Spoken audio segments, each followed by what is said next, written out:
Chapter 397. That cold voice reverberated in the valley. For a moment, the gazes of both parties were attracted to it. The mist ninjas led by Mei looked towards the source of the voice and found that 4 generations Mizukage Yagura was standing quietly on the edge of a towering cliff in the valley with his arms crossed. His face was slightly raised and his eyes were looking down at the valley indifferently.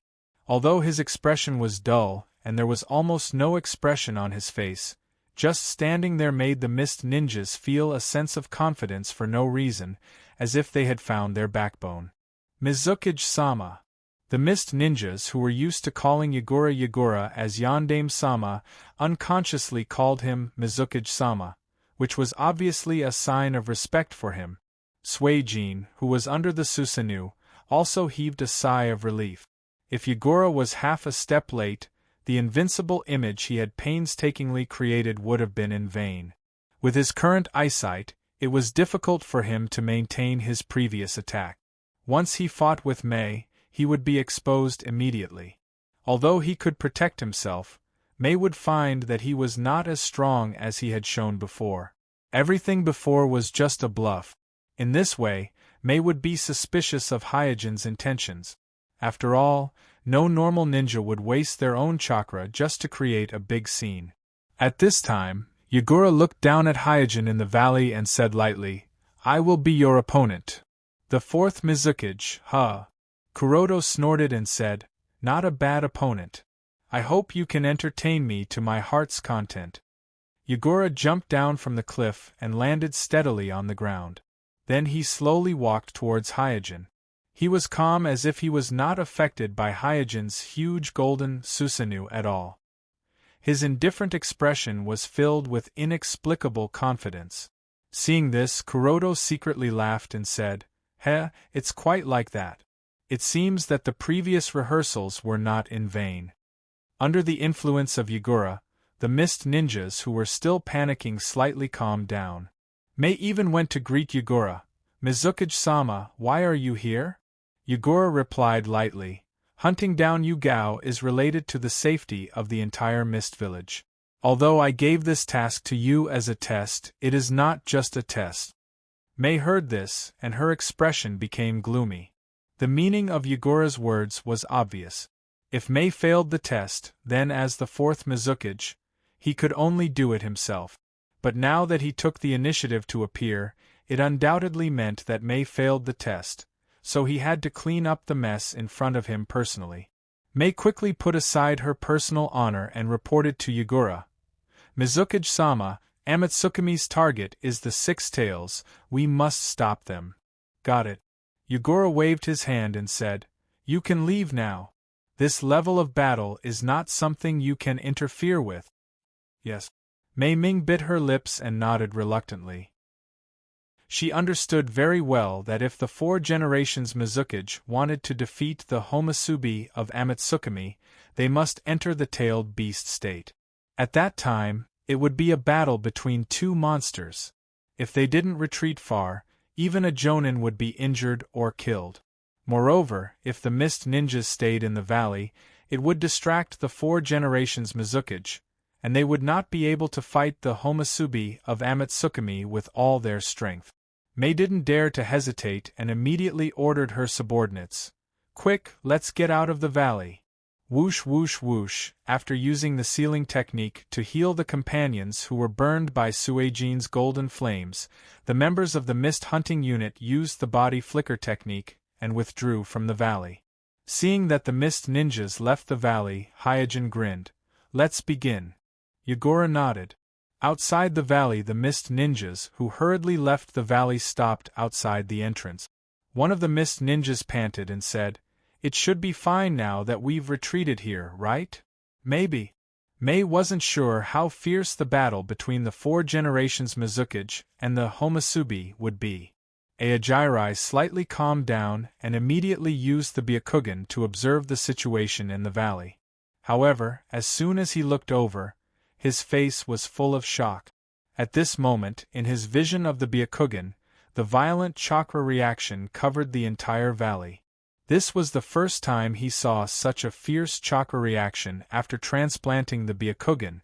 Boom! Suddenly, a dazzling light flashed in the valley, followed by a deafening explosion in the valley. Immediately afterward, a violent tremor spread out from the valley, causing the people of Hidden Mist Village standing at the entrance to stagger and almost fall to the ground. A young Umbu in the hunting team was shocked. What's going on? The leader of the sealing class, who had the experience of sealing-tailed beasts, wiped the sweat on his forehead. It seems to be the Mizukage jade of the tailed beast. At this time, another Umbu in the mist ninja pointed to the sky. Look! Everyone followed the voice and saw a mushroom-shaped cloud of dust surging over the valley. Boom, boom, boom! The explosions continued, and the ground continued to tremble. The cliffs on both sides of the valley kept collapsing under the waves of tremors, and many places lost their original appearance. The steep cliffs collapsed into a gentle slope with rolling gravel. Mei Ming was shocked. Looking at the commotion, she couldn't imagine how intense the battle in the valley was. Swallowing her saliva, she turned her head with difficulty and asked Green next to her, "How's the situation?" Green murmured, Situation. At this time, in his vision of the Byakugan, 2 huge chakra reactions filled the entire valley. They were so dense that they seemed to have substance, completely covering the chakra reactions in the meridians of the 4 generations Mizukage and the fire demon. So, with the Byakugan, he could only see 2 huge chakra reactions intertwined, but couldn't see the specific situation of the battle. Mei Ming said anxiously, "How is it? Tell me." It seemed that Green couldn't find the right words to describe what he saw, so he repeated, "Monster, it's a monster." Mei Ming became more anxious. Who has the upper hand? Green shook his head. "I can't tell at the moment." Mei Ming hurriedly looked at the leader of the sealing class on the other side. The leader of the sealing class was not only good at all kinds of sealing techniques, but also good at perceptual ninjutsu. He could lock onto the target's chakra reaction from a very long distance. Seeing Mei Ming looking at him, the leader of the sealing class had a bitter expression. This is the first time I've seen this." Chapter 398. Before the seal class leader's voice died away. Boom! Another deafening explosion sounded in the ears of the mist ninjas. A jade tail beast shot towards the entrance of the valley, leaving a deep mark on the ground along the way. Everything in its path was a mess, and it finally smashed into a broken wall at the entrance of the valley, completely collapsing the side of the entrance. Whoosh! Whoosh! Whoosh! Countless broken stones flew like raindrops, whistling and splashing in all directions. Each of these rubble had sharp edges and corners, and the force of the impact was great. Their power was similar to a shuriken hidden weapon, exploding in an overwhelming manner, causing the mist ninjas standing at the entrance of the valley to suffer. For Mei, Aojirai, and the other jonin with rich experience, they easily avoided most of the rubble by relying on their body's instinct. Although there were occasional scratches, it wasn't life-threatening. However, the members of the SEAL class who rarely fought on the front line were unlucky. One of them was directly hit in the forehead by a rubble and instantly fell to the ground, no longer breathing. Aojirai shouted, "Retreat, it's not safe here." A trace of hesitation flashed on Mei's face. Although 4 generations Mizukage ordered them to retreat far away, this battle is about the survival of the Mist Village. If 4 generations Mizukage dies, then the reputation of the Mist Village as one of the 5 great shinobi villages will really fall into the mud. Seeing Mei's hesitation, Aojirai grabbed her and said, "If 4 generations Mizukage is defeated, then you will be the last hope of the Mist Village." Looking at the flashing flames in the distance and the rising smoke, Mei Ming's hesitation gradually disappeared and was replaced by determination and firmness. She took a deep breath and said to Aojirai, "You retreat, I want to stay here." Aojirai said in a deep voice, "In this situation, we are of no use, it's meaningless for you to stay here. If 4 generations Mizukage is defeated by Amatsukumi's Homasubi, you won't even have the chance to escape. Mei said slowly. If 4 generations Mizukage is defeated today, then the Mist Village is finished. No one in the village can resist Amatsukumi and Akatsuki. Ching Chong let out a long sigh. All right, I'll stay behind to accompany you. The Umbu members of the Mist Village also expressed their willingness to stay. At this time, they didn't consume much of chakra. Except for a few who were injured, the others didn't lose much of their combat power. Just now, it was mainly because the complete Susanoo was too fierce and destroyed their will to fight. Now that the Mizukage was fighting desperately in the valley, and the situation seemed to be in a stalemate, it didn't seem that he was obviously at a disadvantage, so their fighting spirit rose a little bit. Seeing this scene, Mei nodded with relief and ordered, "The wounded and the sealed team retreat, the rest of you get ready to enter the valley with me to support Mizukage-sama." In the valley, Hyojin and Yagura stood back to back, releasing chakra in all directions. In terms of destroying the terrain and releasing chakra, his human pillar strength was not inferior to anyone, and the 2 people in the valley were both human pillar forces. Yagura, who had entered the tailed beast state, shot the tailed beast jades like they were free. One after another, the rocks on both sides of the valley were smashed into pieces. And Hyojin also released the seal of the gourd artifact on his waist, and released the dragon vein. The dragon vein can also release a kind of attack similar to the jade tail beasts, but it's not the real jade tail beasts, but a kind of dragon vein chakra bomb compressed to the extreme. In theory, the power of the Ryumyaku chakra bomb should be far inferior to that of the Bijou Jade, but because the Ryumyaku chakra contains a large proportion of nature's chakra, so the Ryumyaku chakra bomb may not be inferior to the Bijou Jade. Yagura, while shooting the jade tail beasts, asked Hyojin next to him, "Ching won't see any clues, right? He has a Byakugan on him." Hyojin smiled slightly. "Don't worry. As a member of the Hyuga clan, Hyojin is very clear about the characteristics of the Byakugan. If the chakra source's chakra is too large and in an explosive state, then the chakra source in the Byakugan's field of vision will be like a burning fire, and the chakra in the chakra source's meridians will be like a flame, merging into the raging fire, unable to distinguish carefully. Therefore, when the chakra of the 3 tails and dragon vein is in a violent explosive state, then the chakra reaction of Hyojin and Yagura will merge into it. In the case of vision being blocked and the distance being relatively far, even if Ching has a Byakugan, it will be difficult to see the situation in the valley through X-ray vision. As for the Byakugan on Ching's body, Hyojin did think about retrieving it before sneaking into the Mist Village. But now that he has mastered the 4 generations Mizukage Yagura through Kodo Amagami, it is not convenient to retrieve the Byakugan, because once he attacks Ching and takes back the Byakugan, the Mist Village will analyze his purpose of seizing the Byakugan, and then think about whether the 4 generations Mizukage will be controlled by the Genjutsu again, and then suspect Yagura. After venting for a while, Hyojin said, "It should be fine." Yagura also took a deep breath. "Yeah." At this moment, the valley has been completely reduced to ruins. Acting to this point is enough, and Hyojin can't release the dragon vein for a long time. That will increase the probability of the dragon vein going berserk. After all, the shell of the dragon vein is made of purple clay, and its strength is limited. If the dragon vein chakra is in an explosive state for a long time, the shell of the purple clay is likely to collapse due to overload. Hyojin then said, "The organization can only help you this much, the rest is up to you." Yagura gently nodded. After this battle, the elders in the village should calm down a bit. Hyojin then said, "Capture the 6-tailed Jinchuriki as soon as possible.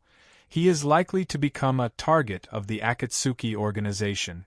And if you can capture him yourself, it will be good for you to stabilize your position as the Mizukage." As soon as he heard the words Akatsuki organization, Yagura's face sank. "I will catch him as soon as possible, but how should I deal with him?" Hyojin pondered for a moment, recalling the battle between Yu-Gao and the 4 generations of Kazekage. According to the conclusion of the intelligence team, the reason why the 4 generations of Kazekage lost an arm has nothing to do with the watermelon mountain pufferfish. It's all because after Yu-Gao suddenly transformed into a tail beast, he used the unique secret technique Leech Space to break through the golden sand defense of the 4 generations of Kazekage using the corrosive chakra coat, and instantly tore off one of the arms of the 4 generations of Kazekage. Although this attack was a sneak attack, if Yu-Gao tore off the head of the 4 generations of Kazekage, then the 4 generations of Kazekage would have died a long time ago. Therefore, although Yu-Gao didn't have the perfect Jinchuriki, his combat power is still very high. In a desperate situation, even a Kage can be killed by him if they are not careful. After thinking for a moment, Hyojin said, "Keep him, maybe he will be useful in the future." Chapter 399. Seal. After sealing the plump, ball-shaped purple dragon into the gourd magical artifact at his waist, Kuroto heaved a long sigh of relief. If he was controlling the main body, Hyojin wouldn't be too worried about the dragon vein going berserk, but he was controlling the fire clone, and his pupil power was greatly damaged, so he couldn't help but worry. Yagura stared at the fat dragon's vein that was slowly becoming smaller and finally disappearing into the gourd magic tool. Yagura's face revealed a serious expression as he muttered, "This shape, could it be that it has some special use?" Suejin's face darkened. He pretended not to hear Yagura's mutterings, then he took out a scroll from his ninja bag and threw it to Yagura. "This is the list of materials that the organization needs, try to help me gather them as much as possible."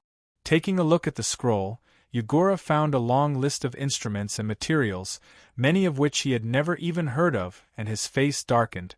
"I'll try my best." Hyojin nodded. He didn't expect Yagura to help him purchase a full set of experimental instruments. After all, such a large-scale purchase, even who is relatively rich, would be very difficult. At this time, light footsteps could be heard from afar. Hyojin and Yagura looked at each other, then immediately retreated and confronted each other from a distance. At this time, not only had the terrain of the valley changed completely, the entire valley was also shrouded in a thick layer of dust, making it difficult to see beyond 3 to 5 meters. Therefore, after hearing that the rumbling in the valley had stopped, although May and the others decided to explore the valley, they did not directly barge into the valley. Instead, they carefully explored the valley bit by bit. Azura's Byakugan came in handy at this time. He looked at the center of the valley and said, 4 generations and Homasubi seem to be confronting each other. May asked in a low voice, "What's the situation?" Green shook his head and said, "It's hard to tell. The chakra on both sides is very strong, and there's no sign of exhaustion. In comparison, 4 generations is obviously better in terms of chakra." Hearing this, Mei Ming no longer hesitated and immediately said, "Let's go." Swish, swish, swish. Soon, Mei and the others landed beside Yagura. Seeing that the audience has arrived, Hyojin coldly said, "As expected of the Mizukage, I will remember today's account." Yagura propped his hook on the ground. "Susanoo is indeed extraordinary, but if it wasn't for a sneak attack, even the Manjikyu Sharingan wouldn't be able to do anything to me." Don't get cocky. It's still hard to say who will get six-tailed. After a round of compliments, Hyojin did not stay any longer. His figure flashed and disappeared on the spot. Seeing Hyojin take the initiative to retreat, Mei immediately chased after him. Yagura immediately said, "Don't chase." Mei Ming asked in confusion, "Mizukage-sama, why don't you chase after her? It wasn't easy for you to defeat her. This is the best time to get rid of her completely. Our primary enemy is the Akatsuki." After a pause, Yagura continued, "Let's go and capture Yu-Gao." After quickly escaping from the valley, Hyojin quickly met up with 3 generations Kazekage puppets, who were responsible for picking him up. Then, with the help of the flying ability of 3 generations Kazekage puppets, he quietly returned to the Sky Fortress not far from the coastline of the Land of Water. As soon as he returned to the Sky Fortress, he couldn't wait to go to the practice field. After 2 fierce battles with Obito and the Mist Village's hunting team, his fire-release doppelganger's compatibility with his soul was getting higher and higher, basically reaching the standard line. But this is not the reason why he rushed to the practice field. The reason why he rushed to the practice field is because he faintly found that his mastery of flame release has improved significantly.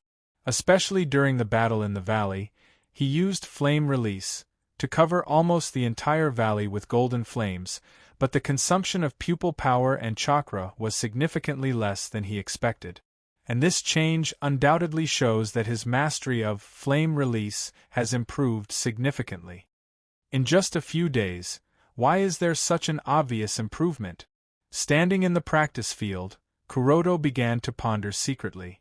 The improvement of his mastery of flame release should be related to the battle with Obsidian. After all, the battle in the valley was more of a performance, it didn't involve life and death.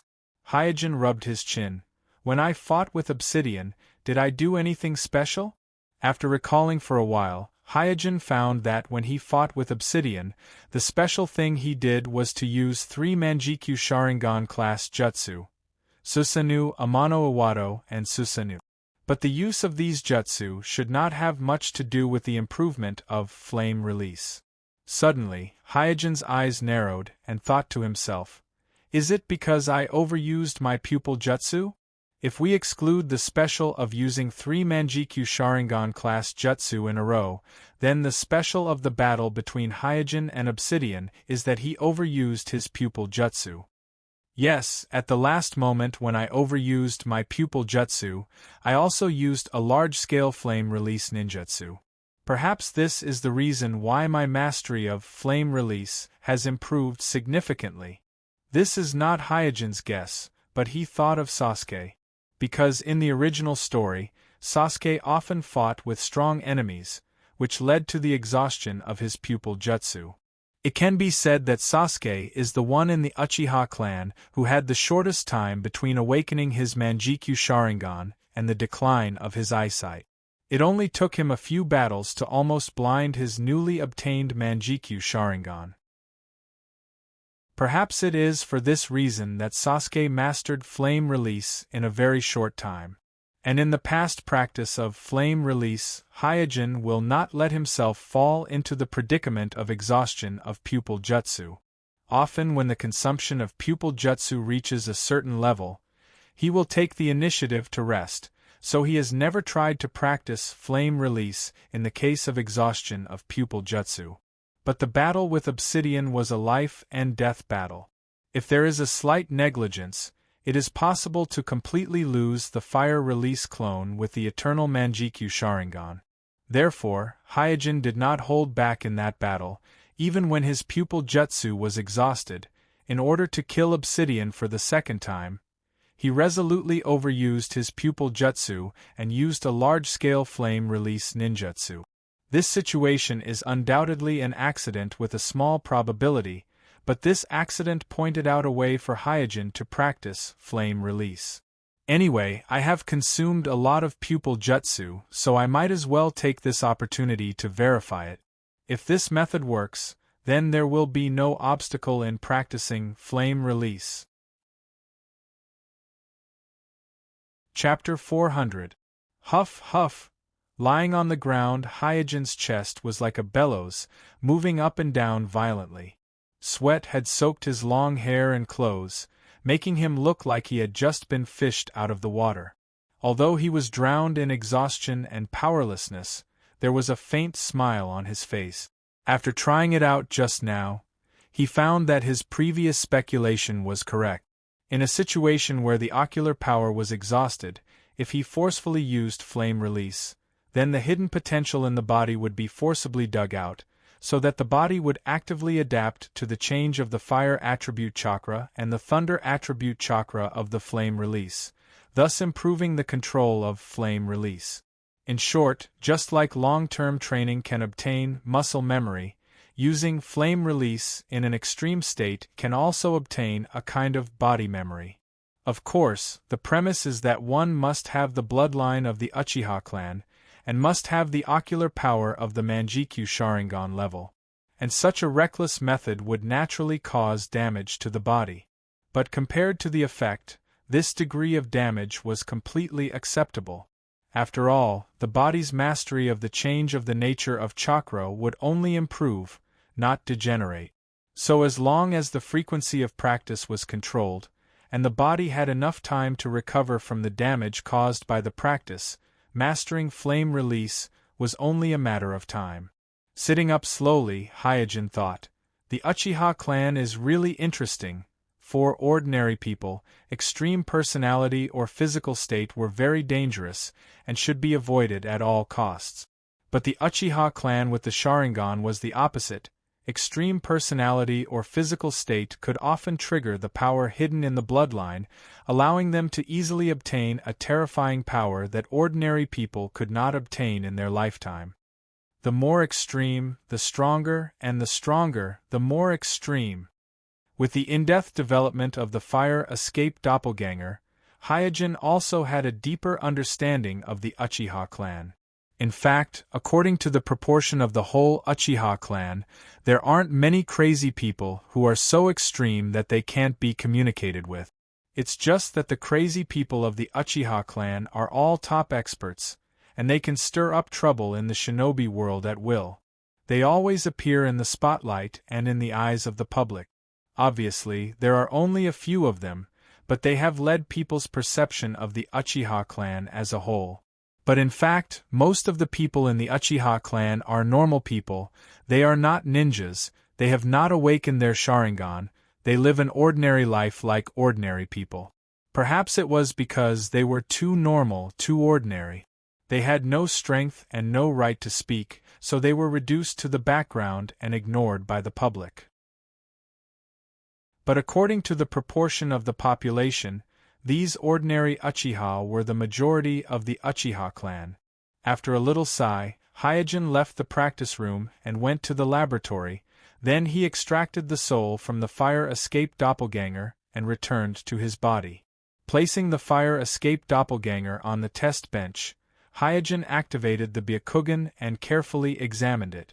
Soon, he found that the previous practice did cause a lot of damage to the meridians of the fire escape doppelganger, but these damage are not irreversible and permanent. According to his experience, if the fire escape doppelganger is soaked in the nutrient solution, it will completely recover in a week at most. After recalculating the various data of the fire escape doppelganger and recording them one by one, Hyojin immediately took off the eternal Manjikyu Sharingan from the eye sockets of the fire escape doppelganger and put it into a small storage tank that he carried with him. Then he put the fire escape doppelganger into a large nutrient tank and left the Sky Fortress. Half a day later, Hyojin met up with his subordinates of the 7th Squad on the eastern coastline of the Land of Fire. Seeing that Kuroto came back safe and sound, Kurenai and the other two heaved a long sigh of relief. For them, the past few days have been too torturous.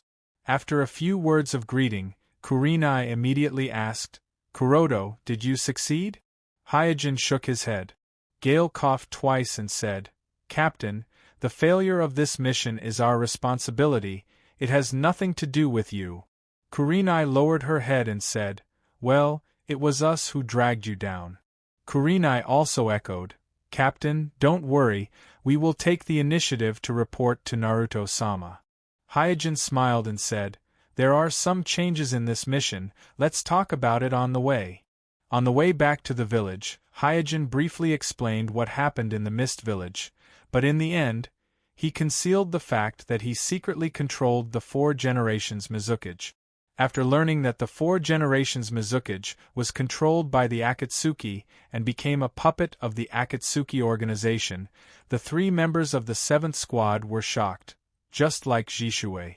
After the shock, Kurenai said, Naruto-sama ordered us to assassinate the 4 generations Mizukage, who may have colluded with the Akatsuki organization. Now that it has been confirmed that the 4 generations Mizukage was only plotted against by the Akatsuki organization, and not colluding with the Akatsuki organization, can we cancel this mission? Hyojin smiled and said, yes. For an Umbu ninja, failure in a mission will not only leave a disgraceful mark on their resume, but also, depending on the consequences of the mission failure, they will also be punished to different degrees. If the route was controlled by the Danzo before, there is even a possibility of being executed after the mission failure. Therefore, except for Hyojin, who didn't take the mission failure too seriously, the other members of the 7th Squad were actually a little anxious. A few days later, the 7th Squad returned to the village. As the captain of the 7th Squad, Hyojin immediately went to Naruto's office and reported to the 3 generations Naruto about what happened in the Mist Village. After listening to Hyojin's report, the 3 generations frowned and silently smoked the tobacco pipe without saying anything for a long time. Hyojin then reported, 4 generations Mizukage got rid of the Akatsuki organization's control this time, so they will definitely hate the Akatsuki organization, so I chose to give up the mission. Your decision is correct. After nodding, the 3 generations shinobi stared at Hyojin and asked, with the current situation of the Mist Village, do you think the 4 generations Mizukage can continue to be the Mizukage? Hyojin shook his head. This subordinate can't judge. The 3 generations shinobi said with some tiredness, you've worked hard, go back and rest. Hyojin no longer said anything and quietly left the Naruto's office. Walking out of the Naruto building, Hyojin pondered for a moment, then immediately went to the Uchiha clan. After arriving at Jishue's house, Hyojin confirmed that no one was around and said to Jishue, I still need a day or two to deal with the matters at hand and the transplant equipment. I can start the operation in 2 days. Jishue took a deep breath. I have applied for a month's leave from Naruto-sama with the excuse of physical discomfort, so I can receive the transplant operation at any time during this month. Chapter 401. Seeing Jishue's perturbed face, Hyojin smiled and said, What's wrong, are you worried that the operation will fail? Jishue nodded silently. It's a matter of life and death, it's normal to feel uneasy. Although Jishue is ready to sacrifice himself for the village, the thought that he might die on the operating table instead of on the battlefield makes him feel a little uneasy. Hyojin comforted him. I have estimated that the possibility of you surviving the operation is very high. 40% to 50% probability is indeed not small. After a pause, Jishue asked, if the operation is successful, to what extent can my pupillary powers recover? Recover to the peak and even slightly strengthen. Hyojin is not making this up. Jishue, who has awakened the Manjikyu Sharingan, already has a high level of Yin attribute chakra. If his body successfully fuses with the Hashirama cells and obtains the Yang attribute chakra, then the fusion of Yin release and Yang release will inevitably cause a qualitative change, which will increase his pupillary powers and physical strength to varying degrees. Take Obsidian as an example. On the night of the Nine Tails Rebellion, Obsidian, who only had 1 Manjikyu Sharingan, easily controlled the 9 tails with a genjutsu even though he didn't specialize in genjutsu. One must know that the 9 tails that had just been released from Kushina's body is the complete 9 tails, not the weakened 9 tails that was later sealed by 4 generations with half of chakra. Obsidian can easily control the complete 9 tails with a single Manjikyu Sharingan, and without using any Manjikyu Sharingan level genjutsu. It shows how strong his pupillary powers are after fusing with the Hashirama cells. As for the strengthening of the body, there was no need to mention it. Obsidian didn't know how many Rasengan he had eaten. He even used his face to take a Rasengan from Naruto in the 9 tails chakra mode. After that, nothing happened to him. He was still alive and kicking. His physical strength was comparable to that of Naruto, who had a fairy body. This is also the reason why when Hyojin fought with Obsidian before, he didn't use any ordinary ninjutsu or ninja tools, because ordinary means can't hit Obsidian. Even if they can hit Obsidian, they won't cause any substantial damage to Obsidian. Jishui didn't look too happy after hearing this. She just said in a low voice, "I don't have too many extravagant requests. It's fine as long as I can restore my eye power." Hyojin said, "Don't worry. As long as the operation is successful, your pupillary power will definitely recover." After hesitating for a while, Jishui continued, "Kuroto-san, if the operation fails, I hope that you can entrust my eyes to Itachi. You already have a pair of eternal Manjikyu Sharingan. My eyes that are about to go blind will be of no use to you, but they may be of some use to Itachi." Hyojin nodded. Hyojin knows very well that Jishui entrusted his Manjikyu Sharingan to Itachi. In fact, he entrusted his idea of protecting the family and Mai to Itachi. After coming out of Jishui's house, Hyojin immediately got busy. In the next 2 days, he needs to sell some of the high-quality swords he got from the Mist Village's collection in exchange for some money. Firstly, he wants to use them as a gift for Yu's apprenticeship with Tsunade. Secondly, he wants to buy some equipment needed for the transplant surgery. Originally, this kind of trivial matter can be solved by a trip to the black market. But due to the repeated sweeps of the black market due to the conflict between Amatsukami and Akatsuki, most of the underground network of the black market has been paralyzed, and many private transactions have come to a standstill. Therefore, Kuroto had to go to several places to collect the 75 million ryo he needs in the near future. Of the 75 million ryo, excluding the 35 million Hayashi provided, the remaining 40 million is all Hyojin's income from selling swords and swords. Among them, the double-bladed flounder, one of the Mist's 7 ninjutsu, was sold for a high price of nearly 30 million ryo. As for the other swords, although their sharpness is not inferior to the flounder, but because of the flounder's reputation, they only sold for 10 million ryo. Of course, this is also because Hyojin is in a hurry to sell them.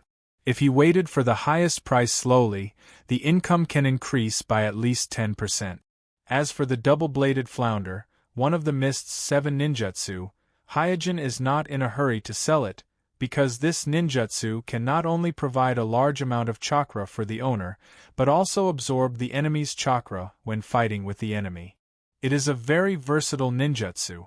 In the northern part of the Fire Country, Pingyang City, the bald rich businessman stroked the flounder on the shelf and said with a smile, "Tsk, it's really a sharp weapon." The butler on the side said, "Master, do you really want to show this ninjutsu?" The bald rich businessman touched his big bald head and said, "Of course, I spent a lot of money to buy this, how can I not show it? Have the invitations been sent out? I want to let the whole Pingyang City know about this. Let them know the financial resources of the Takeda family." The butler quickly said, "Master, don't worry, the invitations have been sent out." The bald rich businessman nodded with satisfaction, and his eyes moved again to the double-bladed flounder on the shelf. Boom! At this moment, a loud noise came from outside the courtyard, and then the noise spread from outside the courtyard. The bald rich businessman frowned and asked fiercely, "What's going on?" The butler stood by the window and looked out, and said with some uncertainty, "It seems that someone is causing trouble." "Humph! How dare they come to my Takeda family to cause trouble?" With a cold snort, the bald rich businessman said angrily, "Let the samurai teach this troublemaker a lesson and break his legs." Before the bald rich businessman's voice died away, the noise had already reached the outside of the house. Bang! Soon, the door was kicked open, and then a tall ninja with a fierce face like a shark walked in.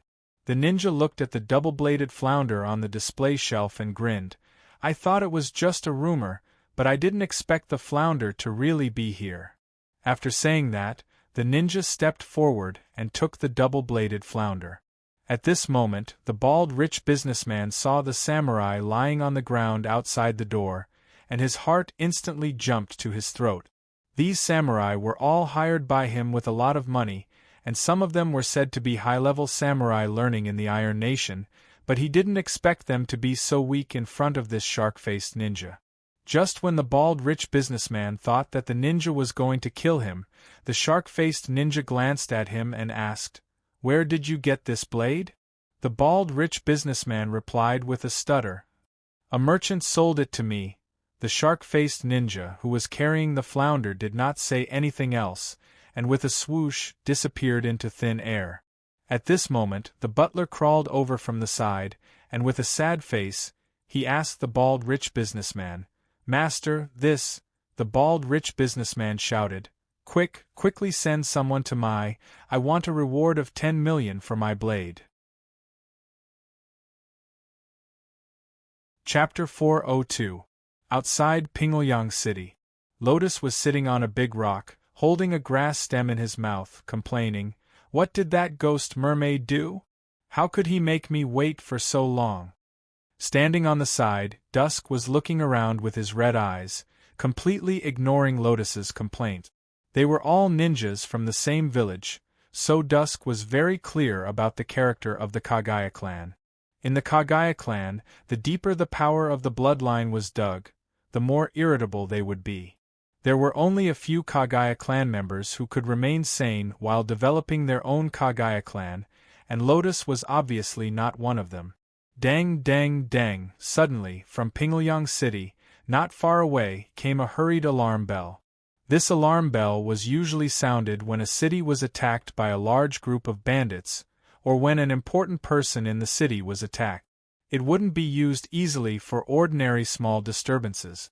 Dusk frowned, hurriedly looked over, and the red eyes in his eye sockets also flashed with a coquettish light. Lotus spat out the grass stem in his mouth, stood up and muttered, "Damn it, that bastard ghost mermaid didn't kill the city lord, did he? This is the country of fire. If we are targeted by Mai's people, we will be in big trouble." A moment later, a figure flew over and landed in front of them. This figure was not a bystander, it was Dried Persimmon Ghost Mermaid, who just sneaked into Pingyang City and took the double-blade flounder from the bald rich merchant's house. Flounder? Seeing the double blades on Ghost Mermaid's shoulders, Dusk and Lotus were a little surprised. As elite jonin of the Mist Village, they naturally recognized one of the 7 ninjutsu of the Mist Village. Ghost Mermaid opened his shark-like mouth and laughed. Who would have thought that one of the 7 ninjutsu of the Mist Village, the flounder, would be in the possession of a merchant in the country of fire? Lotus curled his lips. Humph, it's just a broken ninjutsu. The Kagaya clan, who owned the Kagaya clan, didn't need weapons, because their own bones were the best and sharpest weapons, so Lotus wasn't interested in the flounder. Musum quickly retracted his gaze. He is a pupillary Kekii Genkai ninja, and he isn't used to using such large swords. Among the Mist's 7 ninjutsu, he prefers the sharp needles. However, in the Third Shinobi War, the 7 swordsmen were defeated by Dai. Of the 7 swordsmen, only Melon Mountain Kyujiman, Bipa Juzo, and Thunder Fong managed to escape. The other 4 were killed by Dai, and because Dai used the forbidden technique Hashiman Tonku and opened the death gate, he died of exhaustion. Therefore, Flounder, Flying Foam, Sewing Needle, and Duko were lost on the battlefield. The Mist Village fell into chaos later on, so they only recovered Flounder. As for the other 3, their whereabouts were unknown. From afar, the alarm bells and shouts in Pingyang City grew louder and louder. Bai immediately said, "Let's go, we still have a mission to complete, it's best not to cause any trouble here." "Yes."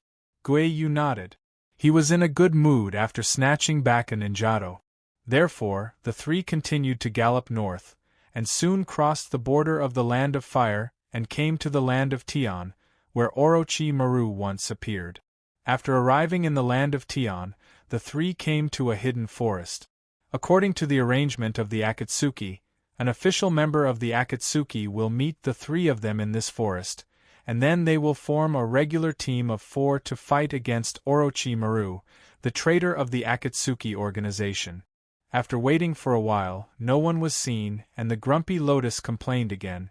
Damn the Akatsuki organization, they are treating us like dogs. Gueiyu was familiar with the flounder he had just snatched, and said sarcastically, "What do you think the life of a traitorous ninja is like? Since you chose to betray the village, you should be prepared."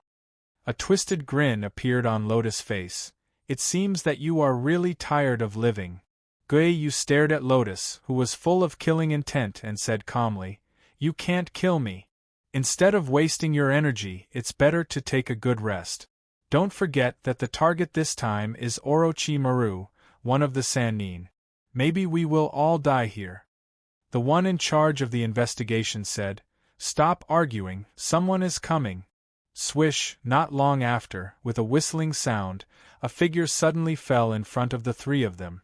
The person who came was Bippa Juzo, one of the 7 members of the Mist-Hidden Ninja Blade, wearing a red cloud uniform of the Akatsuki organization, with a beheading sword on his shoulder.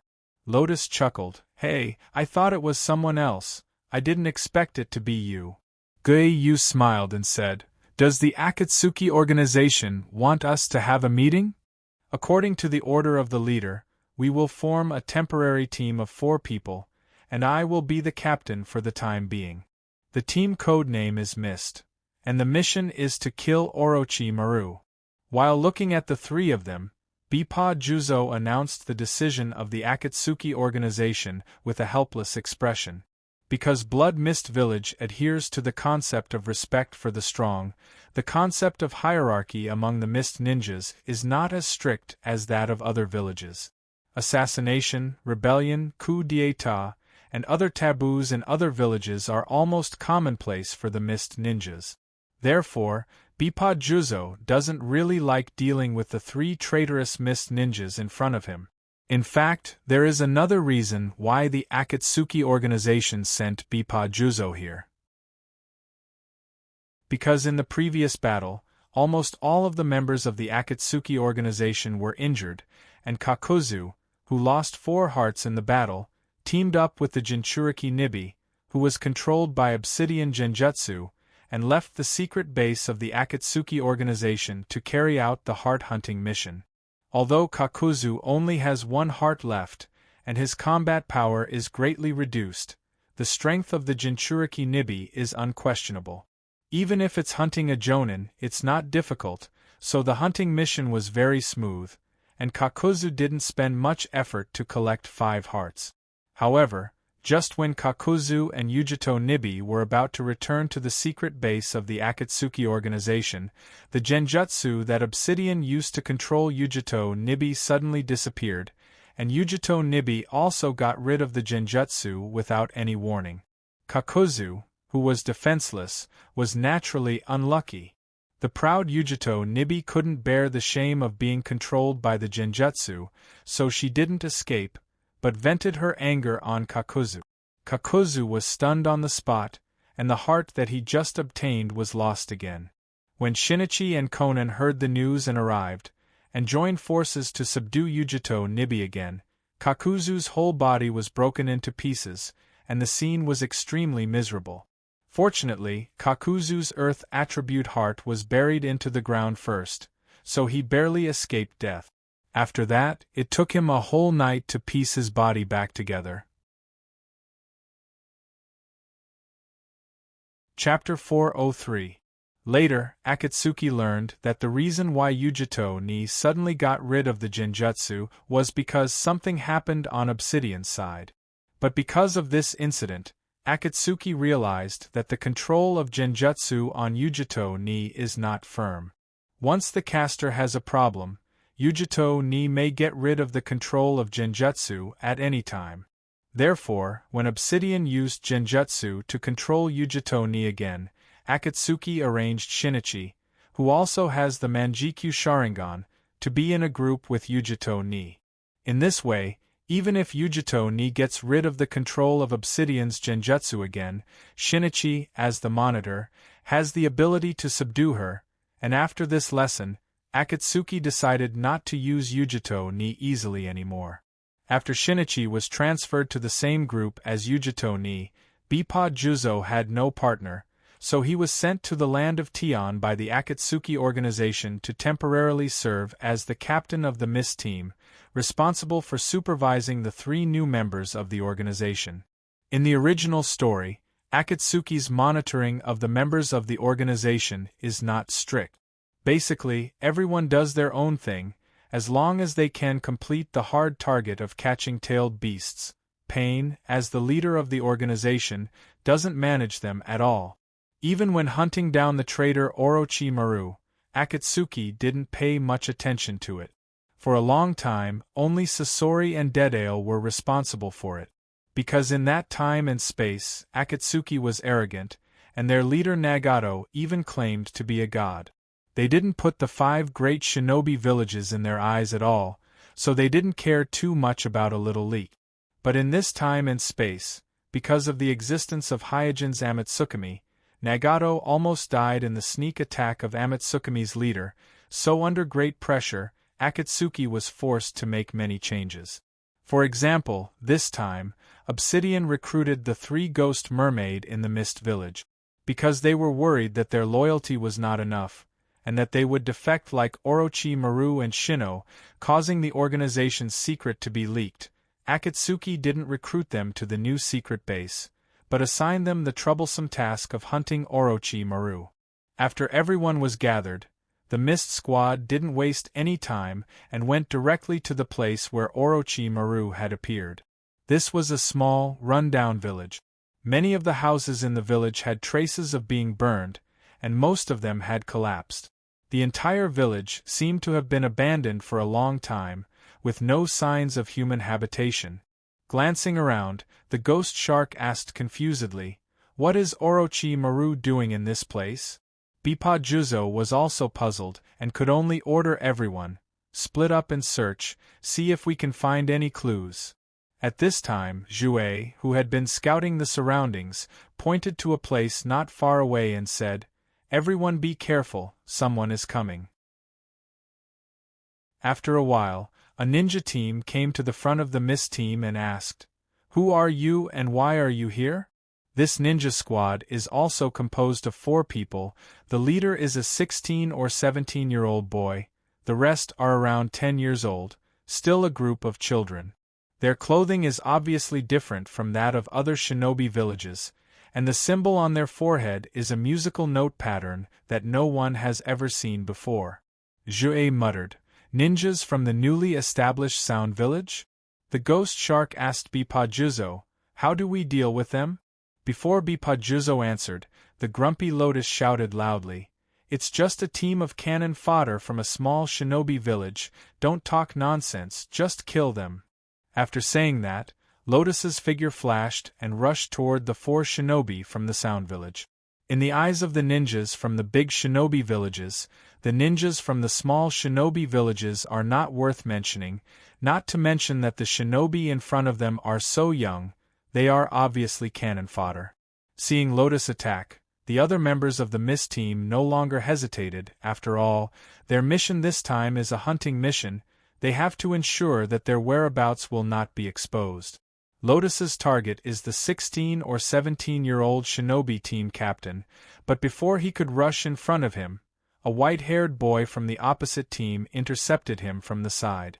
Bang! Both sides exchanged blows, and after a muffled sound, both sides retreated. "Hey, you are Kimimaro?" After retreating, Lotus noticed that the white-haired boy who intercepted his attack turned out to be from the same clan as him. Kimimaro put one hand on his waist and said lightly, "Your opponent is me." "Humph, little brat." With a light snort, Renato looked at Kimimaro, who was only 10 years old and was only as tall as her chest, and said, "You should have escaped from the dungeon during the night of the extermination of your clan, but you actually ended up in such a small village as cannon fodder. You are really a disgrace to our Kagaya clan." As soon as Lotus's voice fell, a clear voice came from not far away. "Ice release. Magic mirror ice crystal." In an instant, cold air filled the air, and a circle of ice mirrors appeared out of thin air, trapping Bipa Juzo, the ghost shark, and Jue. At the same time, wooden stakes suddenly rose from the ground, and like spirit snakes, they quickly wrapped around Bipa Juzo and the others, who were trapped in the ice mirror crystal magic. Ice release? Looking at the circle of ice mirrors, Lotus was taken aback. They were all mist ninjas, so naturally, they weren't unfamiliar with ice release. The magic mirror ice crystal was a secret technique of ice release, and even in the Snow Clan, not everyone could use it. A bunch of trash. After cursing, Lotus rushed toward the magic mirror ice crystal that trapped Bipa Juzo and the others. As long as he attacked from the inside and outside, it wouldn't be difficult to break the magic mirror ice crystal. Whoosh! Suddenly, a sharp whistle sounded in his ears, and Lotus's heart shivered, and he immediately stopped his body. As soon as he stopped his body, 2 small white shadows flew past the tip of his nose. That was close. Lotus was shocked, because he recognized the white shadow that flew past his nose. It was one of the secret techniques of the Kagaya clan, the 10-finger piercing bullet. If the 10-finger piercing bullet hit his face, even he would be seriously injured, and he might even die. Kimimaro said coldly, "I told you, your opponent is me." Being looked down upon by a 10-year-old kid, Lotus was furious. "Damn kid, I will crush your head with my own hands." At this time, a yellow-haired kid walked over and asked Kimimaro, "Do you need my help?" Kimimaro shook his head. The yellow-haired kid immediately said, "Then, I will go kill those guys first, then I will come and help you." With that said, the body of the yellow-haired boy showed a strange change. A strange pattern crawled all over the surface of his skin, and at the same time, a violent chakra gushed out from his body. This? Lotus's expression froze, and he even thought that the yellow-haired kid in front of him had the Jinchuriki of a tailed beast, because the chakra that burst out of his body was too fierce. Kimimaro didn't look around, and he didn't pay attention to the strange changes of his companions. He just said lightly, "No, I will deal with him before you." Chapter 404. Kid, you don't know the immensity of heaven and earth. Looking at the arrogant kid who didn't seem to put him in his eyes, Lotus couldn't help but raise the corner of his mouth, making a creepy grin. At the same time, sharp bone blades slowly extended from his palms, elbows, knees, and other joints. Seeing this, Kimimaro's expression didn't change.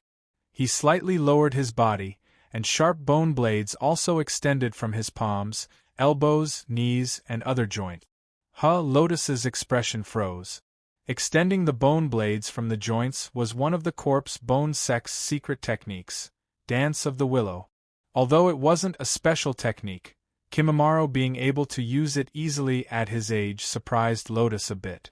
Soon, Lotus Flower hid the surprise on her face and said with high fighting spirit, "Little devil, today I will let you see what a real, corpse bone vein is." Whoosh! After saying that, Lotus left a long afterimage as she rushed towards Kimimaro. Kimimaro didn't say a word and just greeted him with a cold expression. Clang clang clang. In an instant, the only 2 remaining members of the Kagaya clan in the shinobi world were engaged in a fierce battle, and the sharp bone blades collided with each other, producing a metallic clashing sound. There was no doubt that both of them were masters of taijutsu, but Lotus was older. Whether it was strength or experience, he was above Kimimaro, who was only 10 years old. But Kimimaro also had his own advantages. Because he followed Orochimaru, he had learned many different types of taijutsu, plus he had outstanding talent, so even though he was suppressed by the Lotus, the situation wasn't one-sided, and the battle was still in a stalemate. Having his attack blocked by a junior of his clan, the hot-tempered Lotus Flower gradually became anxious. In the midst of his monstrous killing intent, he suddenly urged the power of the bloodline in his body and once again strengthened the bone blade of Lu Jiwu. Clang! The bone blade on Kimimaro's elbow collided with the bone blade on Lotus's palm, making a deep sound. Kacha then, with a crisp sound, cracks appeared on Kimamaro's bone blade. Kimamaro, who was aware of this, frowned and revealed a surprised expression. Lotus took the opportunity to increase her strength and smashed Kimamaro's bone blade. Then, she turned around and kicked Kimamaro away. Ah! After succeeding, Lotus laughed wildly and then said arrogantly, "Do you see it clearly? This is the gap between you and me." Kimamaro, who was kicked to the ground, crawled up. There was no expression on his face as he said indifferently, "Seal open." In an instant, black lines appeared on Kimamaro's skin. These lines quickly expanded, and in a short time, his white skin was dyed a dark gray. And at the same time his skin changed color, a violent chakra surged out of his body. What spell is this? The smile on Renato's face gradually froze. Although he wasn't a perception-type ninja, he could tell that the amount of chakra in Kimamaro's body had doubled at least by looking at the amount of chakra flowing out of his body. At this time, Kimamaro, who had grown a tail, slowly pulled out his spine from his back. He shook it, and it turned into a sharp bone sword. Lotus was shocked. Dance of the iron thread flower? This is impossible. No one can master this technique at this age. Kimamaro's expression was still cold, and he said lightly, "If these are your last words, then please go on your way. To be able to excavate the corpse bone vein to this extent at this age, your talent is beyond my imagination. If you were born 20 years earlier, maybe your family wouldn't have been destroyed." Looking at Kimamaro's cold and clear eyes, Lotus's expression couldn't help but become gloomy. Lotus sighed, not only because of Kimamaro's extraordinary talent, but also because Kimamaro was able to excavate the corpse bone vein to this extent and still maintain his sanity. His mind and emotions didn't seem to be affected by the power of the bloodline. It should be known that the Kagaya clan had the corpse bone vein. The stronger they were, the more violent their temper was. Almost all of the Jonin clan members who reached the Jonin level were war maniacs. Compared to the lunatics of the Kagaya clan, Lotus was one of the few Kagaya clan members who could control their emotions. This was the main reason why he was able to survive and sneak into the Umbu division. But compared to Kimamaro, Kuroto found that Kimamaro was a peerless genius who could control his emotions and wasn't affected by the power of his bloodline. If Kimamaro had been born 20 years earlier, the Kagaya clan, as one of the most powerful clans in the shinobi world, might not have fallen to the point of extinction. Thinking of this, Lotus curled his lips and said, "Unfortunately, you won't live long." Kimamaro's face was calm. "I won't be the one to die today." Lotus shook his head. "Without the family's secret medicine and blood exchange ceremony, the deeper you excavate the power of the bloodline, the faster you will die. With your talent, I'm afraid you won't be able to live past 15 years old." Kimamaro's expression changed slightly. Recently, he had already faintly felt that his body was a little uncomfortable. At first, he thought that it was caused by the excessive use of his blood sequence, but after listening to Lotus's words, he realized that there might be more to it than met the eye. Lotus explained, "Ordinary clansmen do not need secret medicines and rituals, only the clansmen who dig the power of the bloodline too deeply need secret medicines and rituals to offset the infection of the power of the bloodline. This is a secret that my clan has spent thousands of years to explore. Even in my clan, only a few people know about it. Often, only those who reach the level of Jonin or even elite Jonin are qualified to come into contact with it." Lotus barely had the qualification to take the secret medicine when he was 17 years old, but according to his speculation, Kimamaro should have been able to take the secret medicine a year ago when he was 9 years old. Kimamaro quickly restrained the strange expression on his face and said lightly, "I don't need it." Kimamaro had absolute trust in Orochimaru. He felt that Orochimaru would be able to solve the problem of his body. He didn't need the secret medicine and ritual mentioned by Lotus. Lotus said, "I didn't mean to save you, I just wanted to inform you that you are dead."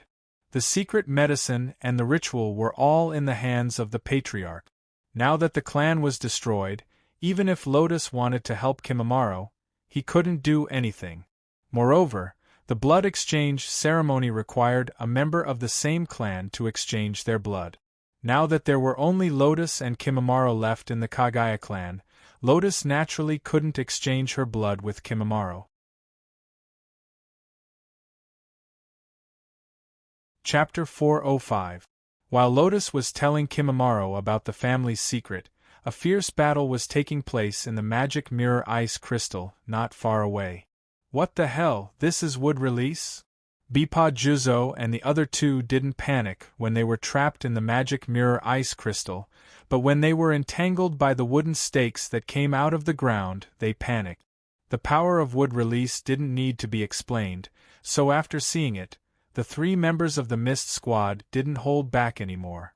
What was supposed to be a warm-up fight became a fight of life and death. Bipa Juzo reacted the fastest.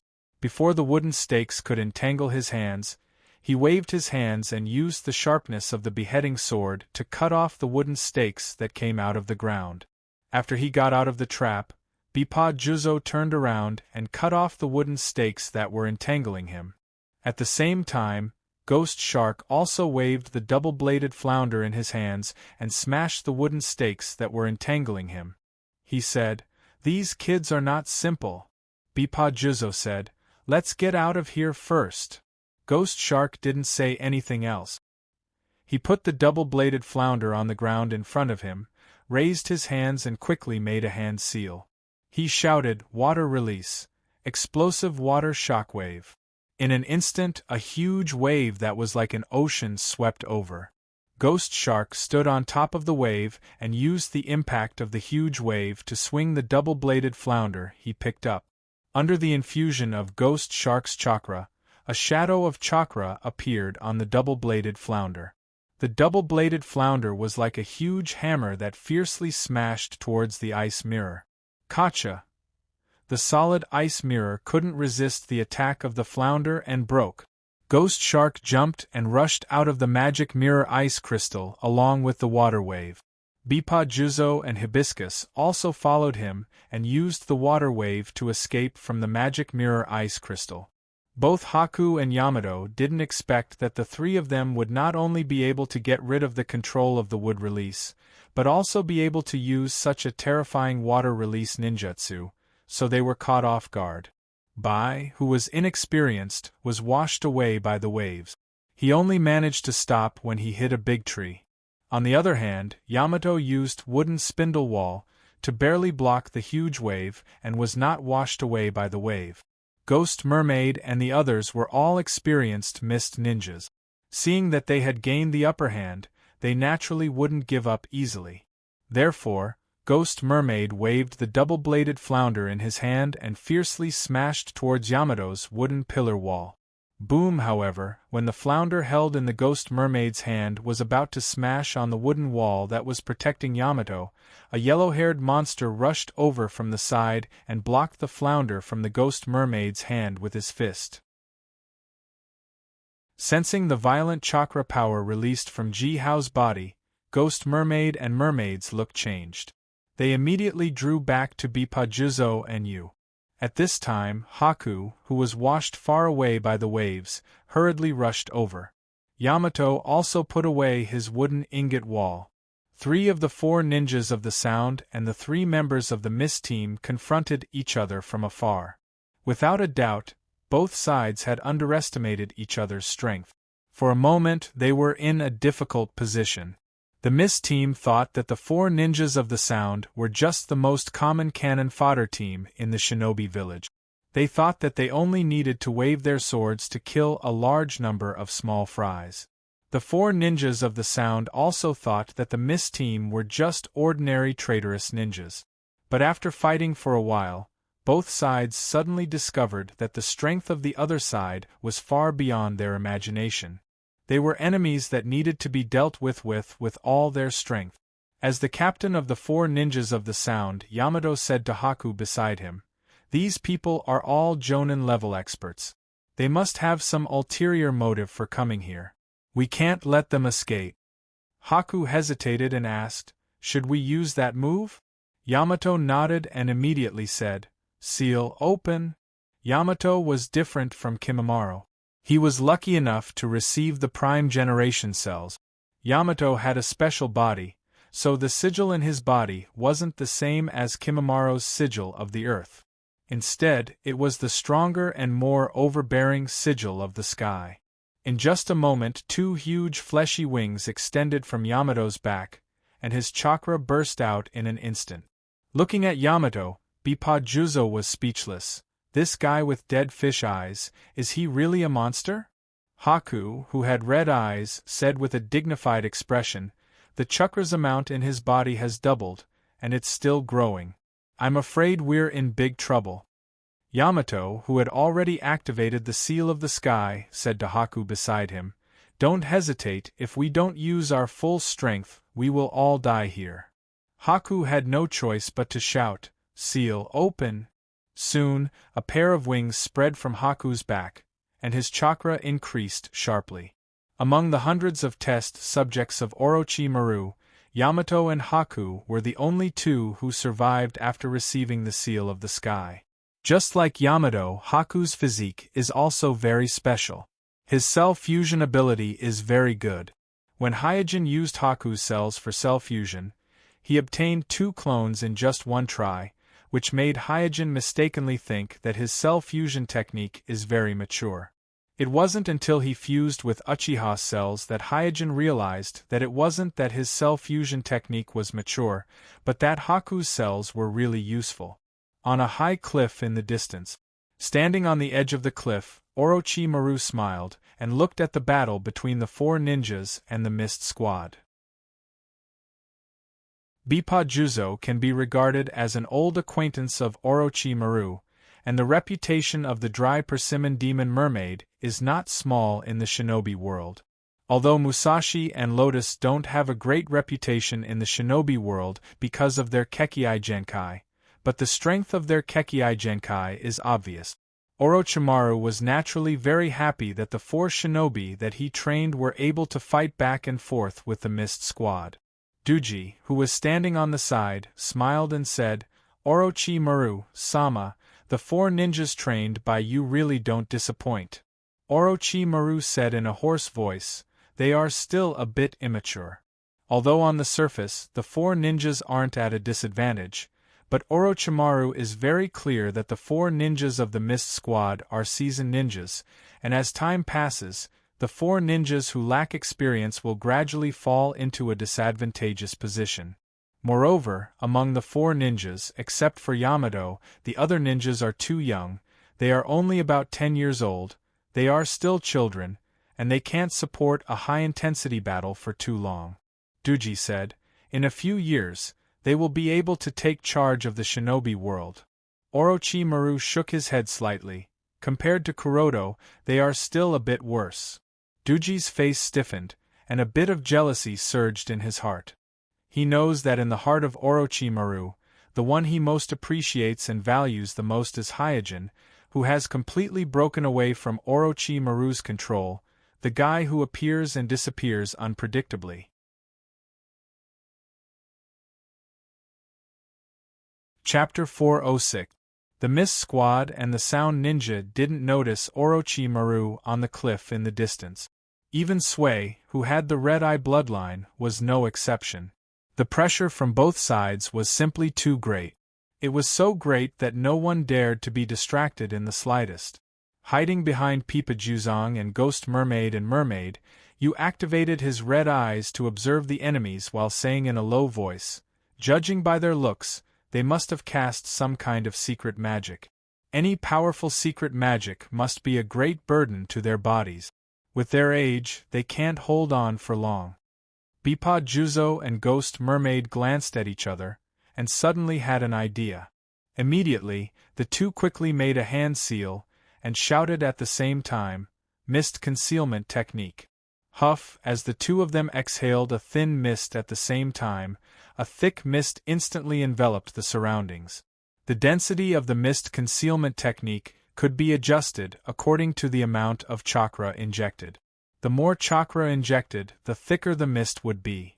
But even the mist ninjas who were proficient in the mist concealment technique wouldn't use a mist that was too thick, because if the mist was too thick, it would also affect them. After all, most of the mist ninjas didn't have the pupil bloodline technique. But now, Bepa Juzo and Ghost Mermaid had joined hands to cast a thick mist that was so thick that they couldn't even see their own fingers, and the dilapidated village fell into darkness. Pupil technique, red phosphorus. At this time, Sui used the pupil technique of his red eye. Soon, a red phosphorescent chakra appeared on his body, and these chakras slowly gathered together, turning into a red shadow that looked like a human. Sui patted the shoulders of Bepa Juzo and Ghost Mermaid. Follow the shadows I created, they will guide you to the direction of the enemy. Red Eye, like Byakugan, also had the ability to see through things, so the thick mist didn't affect him. On the contrary, he could use the shadows created by his red eye to guide the direction of the enemy for Bepa Juzo and Ghost Mermaid. Under the guidance of the red eye shadow, Bepa Juzo and Ghost Mermaid wielded their ninja swords and rushed into the thick mist. Clang clang clang, boom boom boom, in an instant, the sound of metal clashing and ninjutsu roaring came from the thick fog. After activating the heavenly curse, Yamato and Haku's chakra, strength, and even dexterity had all experienced a qualitative improvement. In addition, the curse state was actually a type of sage mode, so both of their senses had greatly increased. Although the mist had obscured their vision, they could still sense malice and barely determine the enemy's location. For a time, various ninjutsu were intertwined in the thick fog. There were sharp needle-like ice swords, trees with twisted roots, and shark-like water-release ninjutsu. The roar of ninjutsu, the whistling of ninjutsu, and the warning between the companions, one after another in the thick fog. The intense battle lasted for about 7 or 8 minutes. With 2 muffled groans, Haku and Yugo were viciously sent flying and crashed onto the ground. The seals on their bodies slowly disappeared, and they returned to their original appearances. The thick fog gradually dissipated. Only the slightly older Yamato was still persisting. Now that he was in the form of a seal, the power of his wood release was far greater than before. However, just like Haku and Yugo, he lacked experience in fighting against powerful individuals, so he was greatly suppressed in this aspect. On the Mist Squad's side, Bepa Juzo and Ghost Mermaid were also in a difficult situation. Their clothes were torn in many places, and they were bleeding a lot. There were even many ice swords stuck in their bodies. Only Haku, who was responsible for observing and guiding them, was in a slightly better condition. Carrying his sword, Bepa Juzo spat out a mouthful of blood and cursed, "I almost died in the hands of these little brats, how unlucky!" Ghost Mermaid glanced at Kimimaro, who was still fighting with Lotus, and sighed. "We are supposed to belong to the Mist Village, but none of us are fighting for the Mist Village, it's really ironic." Haku urged, "Don't talk nonsense, quickly get rid of them, these little brats are too strange, we can't let them live." Bepa Juzo and Ghost Mermaid also knew how powerful these little brats were. If they had another 5 or 6 years, they might not be able to win against these little brats. Moreover, there was a guy who could use wood release. Looking at Bepa Juzo and Ghost Mermaid, who were slowly approaching, Yamato's face darkened. Under the curse state, Yamato could use a high-level wood release ninjutsu called Woodman Technique, which was a powerful ninjutsu that could rival tailed beasts. However, this technique had a great burden on the body, and he couldn't completely control the curse state at the moment, so once he used this technique, his soul and body might be corroded by the curse state, turning him into a monster. But the situation was urgent. If he didn't use this double-edged sword, the 4 ninjas would probably be wiped out here. Looking at Haku and Yugo, who were injured on the ground, Yamato thought, "I have to let them escape, they are Orochimaru, Sama's cherished subordinates, I can't let them die here." On the cliff far away. Orochimaru, who had been watching the battle, naturally noticed the danger of the four ninjas. He curled the corner of his mouth and said indifferently, "This is the limit." Do was a little anxious. "Orochimaru-sama, let's go and reinforce them quickly." Orochimaru smiled. "We don't need to do it ourselves." Do wondered, "Did you arrange other people?" The Sound Village was newly established, and there was insufficient manpower and funds.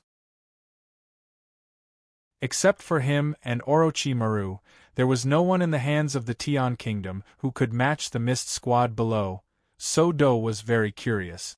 Orochimaru's face showed a wicked smile.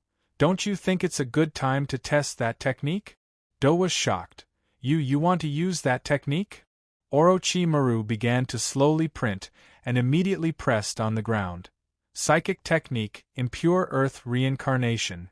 Boom! In a roar, 2 coffins with first and second written on the lid broke out of the ground. Then, the lid opened, revealing 2 figures with dark skin and dull expressions.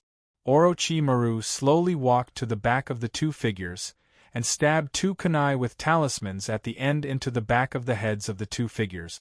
As the talismans pierced, a burst of steam appeared on the 2 figures, and their body temperature was restored.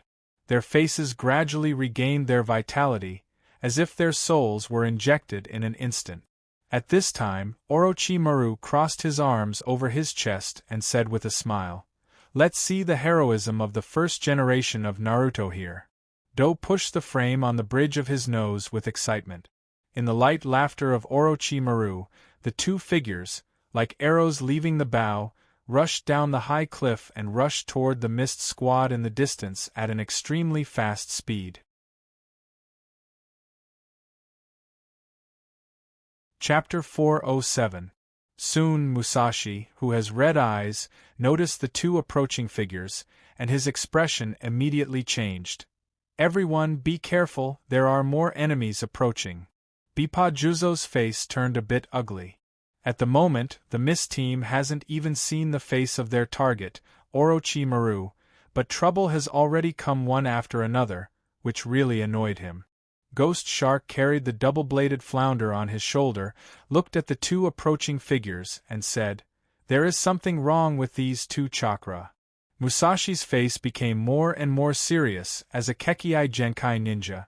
He naturally noticed the abnormality before Ghost Shark. In his eye sockets, his pair of red eyes flashed with an incomparably enchanting brilliance, as if he wanted to completely see through the 2 approaching figures. However, no matter how he activated his red eyes, all he saw was a strange and indescribable chakra. It was an incomparably huge and gloomy chakra, giving people a feeling of the netherworld. As the 2 figures got closer and closer, the members of the Mist team also saw the appearance of the other party. The other party was wearing armor with the style of the Warring States period, and on their foreheads were Mai's headguards. Although their expressions and actions were slightly sluggish, their aura was extraordinary. Although there were only 2 of them, when they rushed over, they gave people the feeling of thousands of soldiers and horses, causing people to unconsciously feel an inexplicable palpitation. Why do they look familiar? Bipajuzo and Ghost Shark had the same thought almost at the same time. If Kakuzu was here, he would definitely be able to recognize the identity of these 2 people. After all, one of them was the target of his assassination. Musashi shouted. "Their chakra reaction is very strong, especially the one on the left wearing red armor. The chakra reaction in his body is close to 4 generations shinobis." The 4 generations shinobi in Musashi's mouth is undoubtedly Yagura, the 3-tailed Jinchuriki. A ninja's chakra reaction was on par with his Jinchuriki. Ignoring everything else, just this point alone was enough to make people feel shocked and fearful. At this moment, the 2 figures that had approached the Mist Squad suddenly stopped. The man in red armor formed a seal with both hands and immediately shouted, "Would escape secret technique, tree world descends." Boom, boom, boom, as the earth shook and the mountains shook, countless trees broke out from the ground and rushed toward the 3 members of the Fog team. "First generation Naruto?" The expressions of the three members of the Fog Squad stiffened. Immediately, shock and confusion surged onto their faces at the same time. There was no doubt that the Sengoku-style armor, Mai's forehead protector, and the symbolic wood release were all concentrated on one person. The three members of the Mist team instantly guessed the identity of the ninja in red armor. At this time, the white-haired ninja in blue armor also put his hands together and shouted, "Ninjutsu, Dark Movement Technique." The three members of the Mist team, who were escaping from the sea of trees, suddenly felt like they had fallen into an abyss. Not to mention that they couldn't see their fingers. Even if they put their fingers in front of their eyes, they wouldn't be able to see their fingers clearly. Second-generation Naruto? After guessing the identity of the first-generation Naruto, it wasn't difficult for the Mist team to guess the identity of the second-generation Naruto. For a moment, their hearts fell to the bottom. Swoosh! After waving his sword to cut off the branches that entangled him, Bippa shouted, "Run for your lives, good luck!" Ghost Shark and Musashi didn't question him. In this situation, retreat was the only choice. The three of them were all experienced ninjas, and their ability to escape was first class. Before they were completely submerged by the sea of trees, they all rushed out of the sea of trees and the range of the dark walking technique, and fled in a sorry state. Lotus, who was fighting with Kimimaro, also noticed the situation. Her heart shivered, and she directly left Kimimaro. Her body flashed, and she ran away from the battlefield. While running, she shouted, "If you want to keep your life, don't use the bone vein anymore. As long as you don't use the power of your bloodline, you can still live to 30 years old." Orochimaru, Sama doesn't need trash. Kimimaro, who was standing still, muttered to himself and immediately exited the curse state. Orochimaru needed him, and that was the only reason why he lived. If he couldn't use the bone vein anymore, then he would be useless to Orochimaru. If that was the case, he would rather die.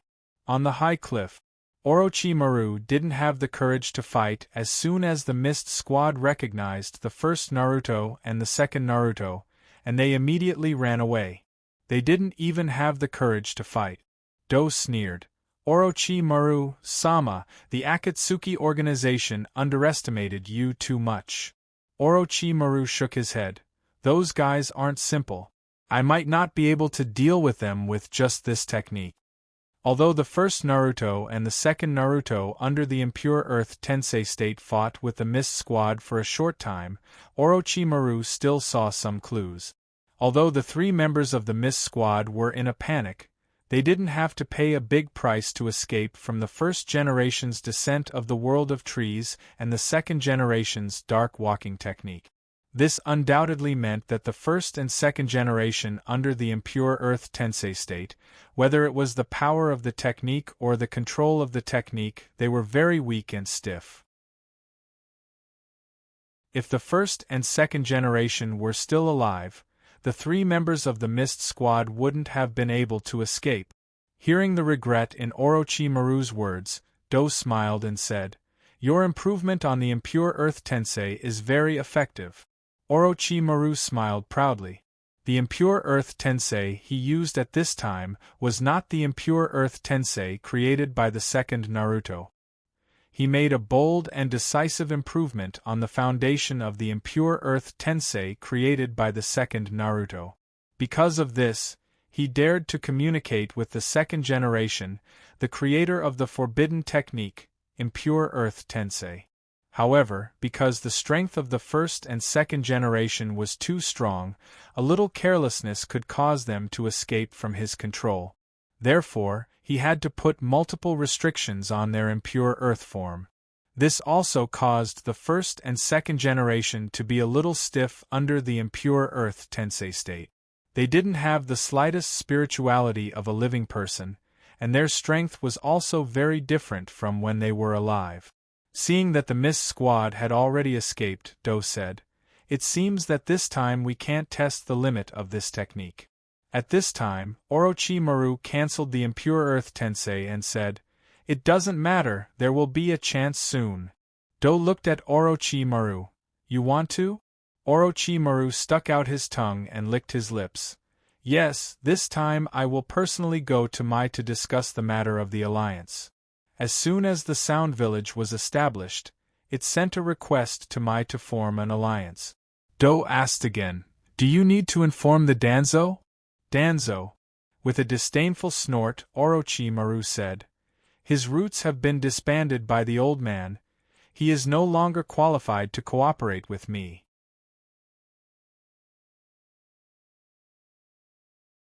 Chapter 408. Sound Village. The four shinobi who had just fought a fierce battle stood in a neat row in front of Orochimaru like children who had done something wrong. Among them, Kimimara's face was red and he was ashamed. Orochimaru's snake-like vertical pupils glanced at the four people without any expression on his face. Yamato braced himself and stood up. Orochimaru-sama, we have let you down. As soon as Yamato said that, the four sound ninjas lowered their heads. In their opinion, they couldn't even deal with four enemies, they were too incompetent. And such a performance will certainly not satisfy Orochimaru.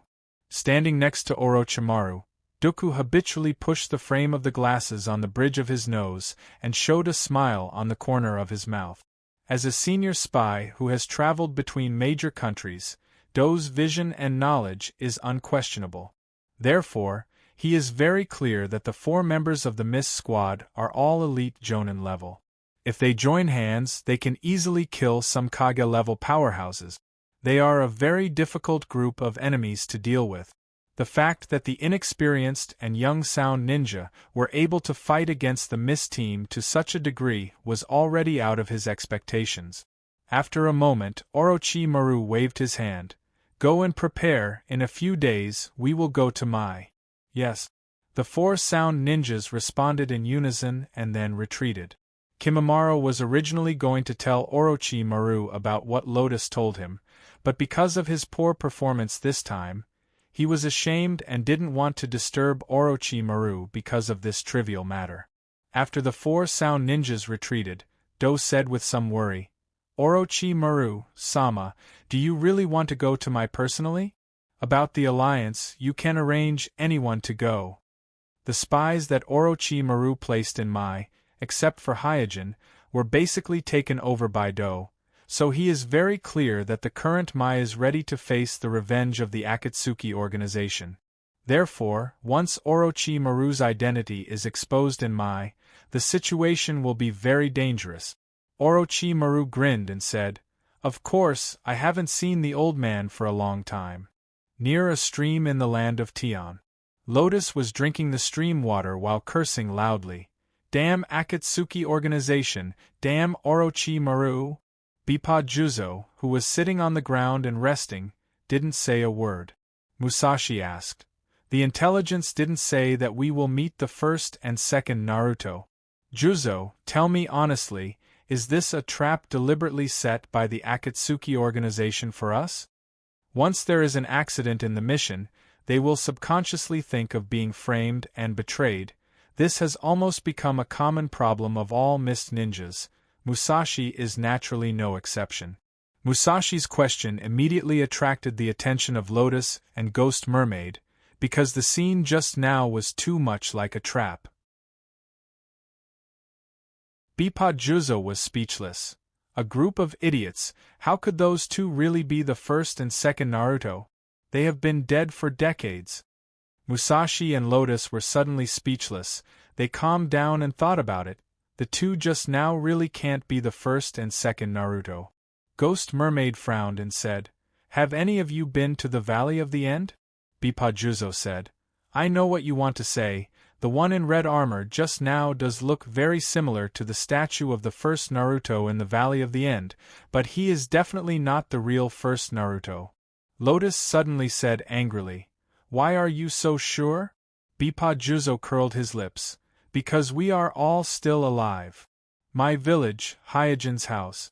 Looking at Bell who was busy, Hyojin smiled slightly and said, you are now the disciple of Tsunade-sama, don't waste time on cleaning my house.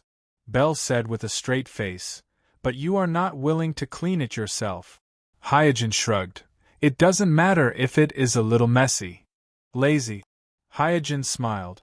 Although it was only a matter of a few days that 70 million ryu was raised as an apprenticeship gift, but in fact, when Kuroto went to the Mist Village for the mission, you had already officially become a disciple of Tsunade. At that time, a small apprenticeship ceremony was held, and even the 3 generations Naruto, Hyuga Hayashi, Uchiha Fuyue, and other important people attended. What surprised Hyojin even more was that Belle was not the only one who became the apprentice. A girl named Uchiha Izumi also became the disciple of Tsunade. There is no doubt that this is a move to improve the relationship between the Uchiha clan and Naruto. After all, the pressure that the Akatsuki organization put on the village is too great, so the Uchiha clan and the village can only choose to cooperate. It's just that Kuroto doesn't know who took the initiative in this incident.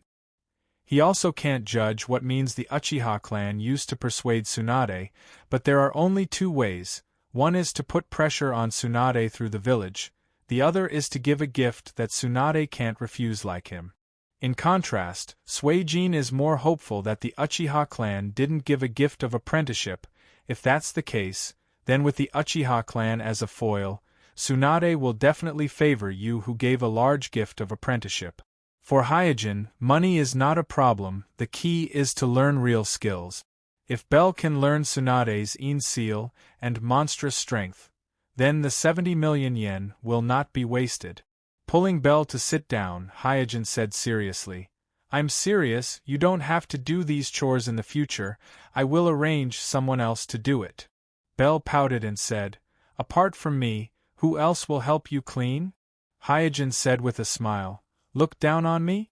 My subordinates in the 7th squad are all free labor, they won't dare to complain if I let them clean the house.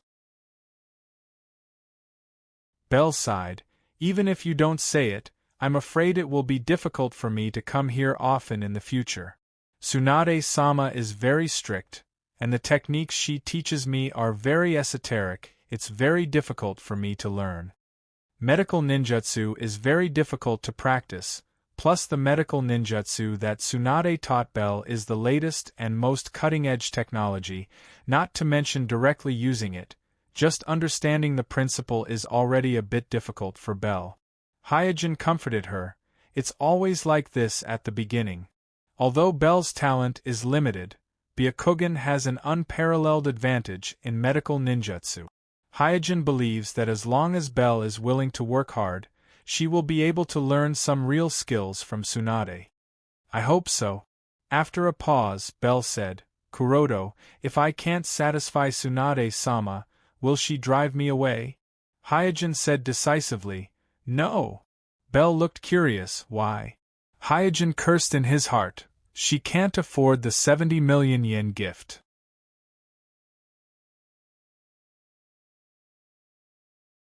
Chapter 409. Early the next morning, Hyojin quietly came to the original location of the secret laboratory in the Forest of Death. Ever since he moved his secret laboratory to the Sky Fortress, it had been empty. However, this place was still hidden, and no one had discovered it. Not long after, Jishui and Itachi arrived.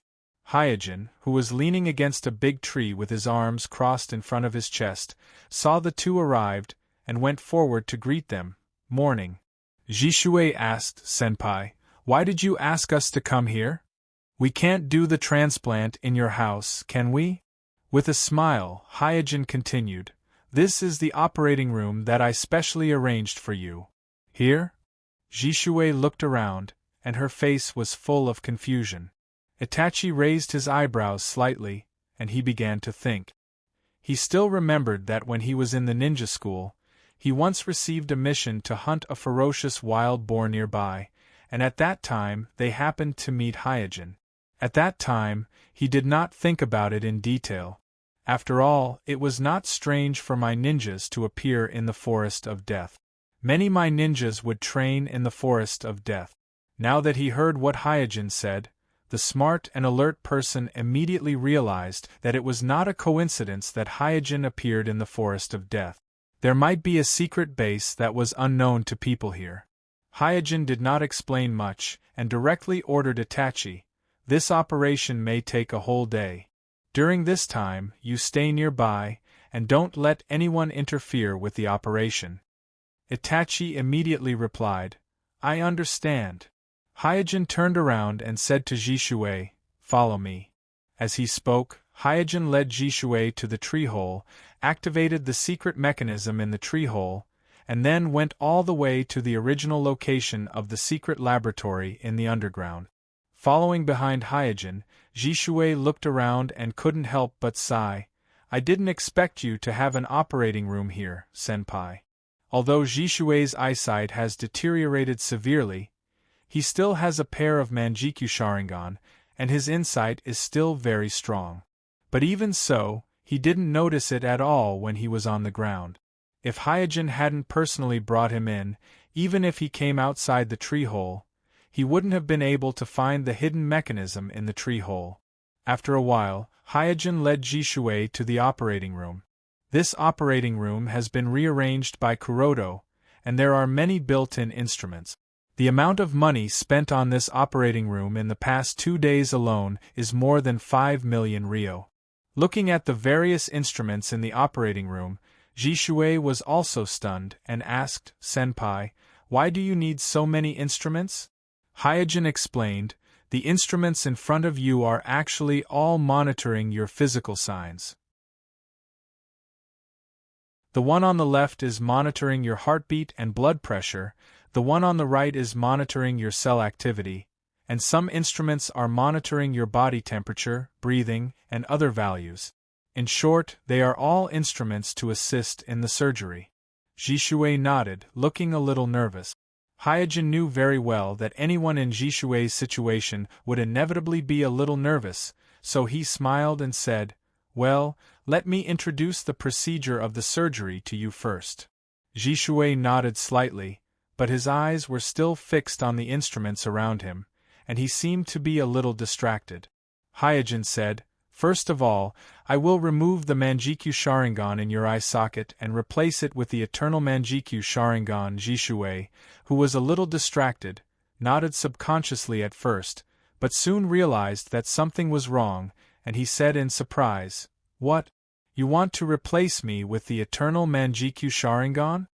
Kuroto explained, "Your Manjikyu Sharingan has consumed too much of your pupillary power, and recently you used Kodo Amatsukami.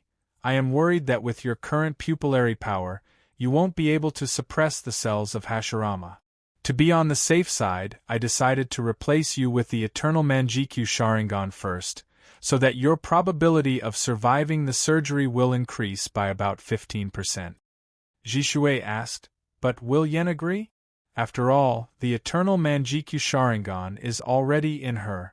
Dong. Before Jishui finished speaking, Hyojin had already placed the small storage jar containing the pair of eternal Manjikyu Sharingan on the tool table beside the operating table.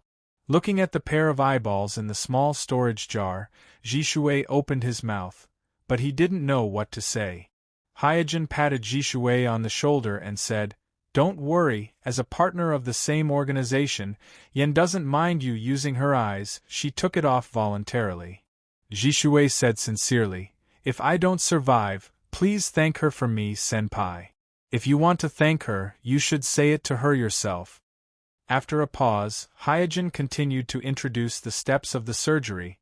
After completing the first step and replacing the eternal Manjikyu Sharingan, the second step, I will inject the fusion fluid into your body. This fusion fluid is made of special drugs. You may feel some discomfort, but you must endure it, because it can help your body absorb the cells of the first generation. Jishui nodded silently.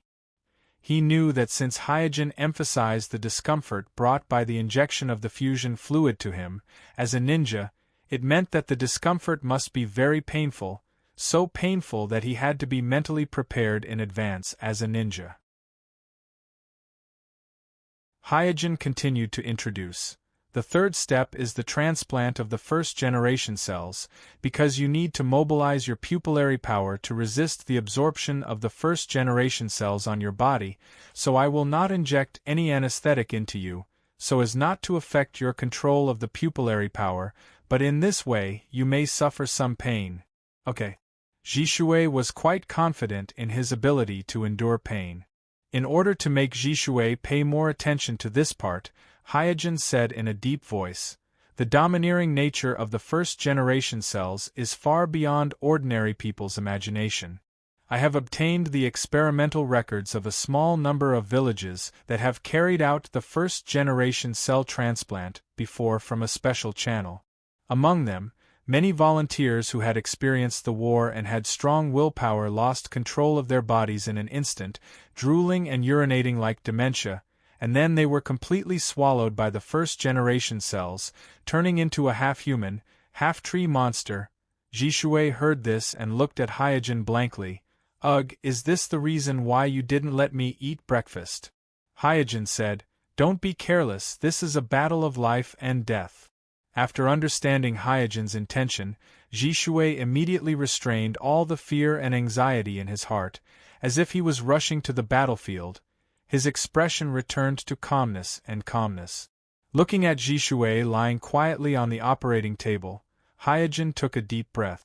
This time, he replaced the Eternal Manjikyu Sharingan with the Eternal Manjikyu Sharingan, not only to improve the success rate of Jishui's transplant, but also to test the reaction of the Eternal Manjikyu Sharingan after fusing with the first-generation cells, and whether it would evolve into the Rinnegan.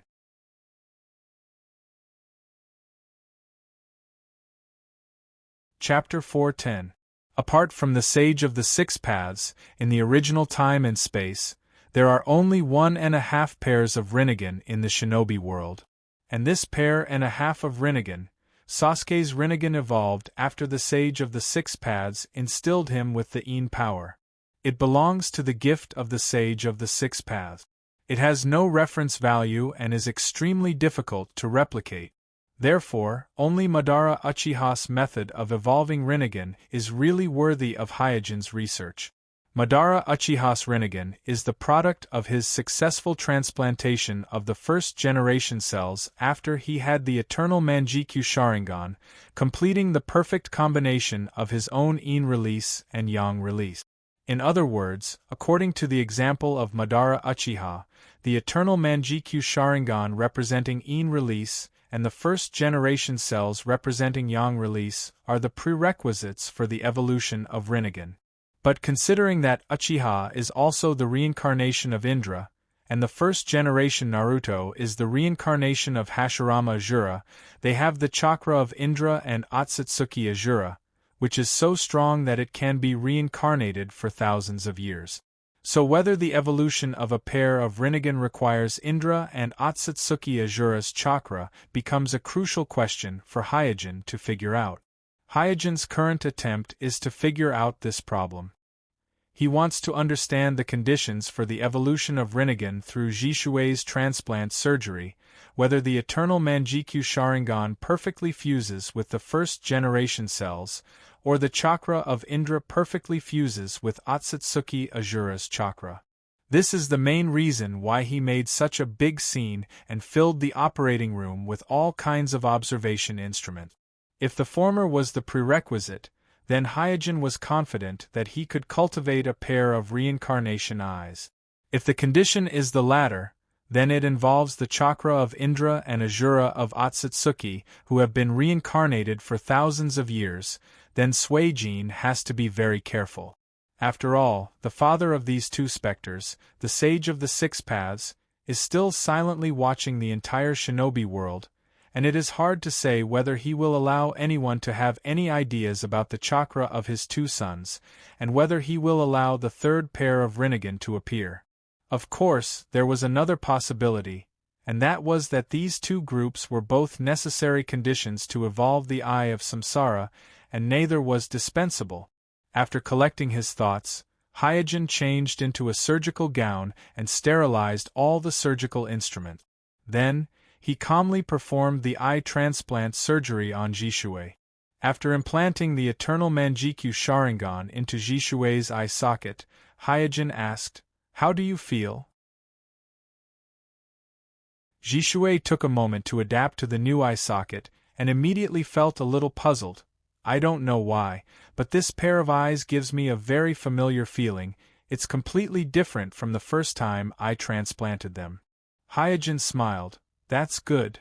Uchiha Ryota's eternal Manjikyu Sharingan has been developed by the Fire Clone, and it has been nourished by the Fire Clone's chakra for a long time, so it has a high degree of acceptance of the Fire Clone's chakra. And Hyojin's Fire Clone was formed by the fusion of Jishui's cell tissues, so Jishui's chakra is very similar to the Fire Clone's chakra, so naturally, it is very suitable for this pair of eternal Manjikyu Sharingan." After checking the instrument monitoring Jishui's physical signs, Hyojin said, "The cell activity in your body has slightly increased. It may be because of the eternal Manjikyu Sharingan transplant. Try to use your pupil power to see if you can use it normally."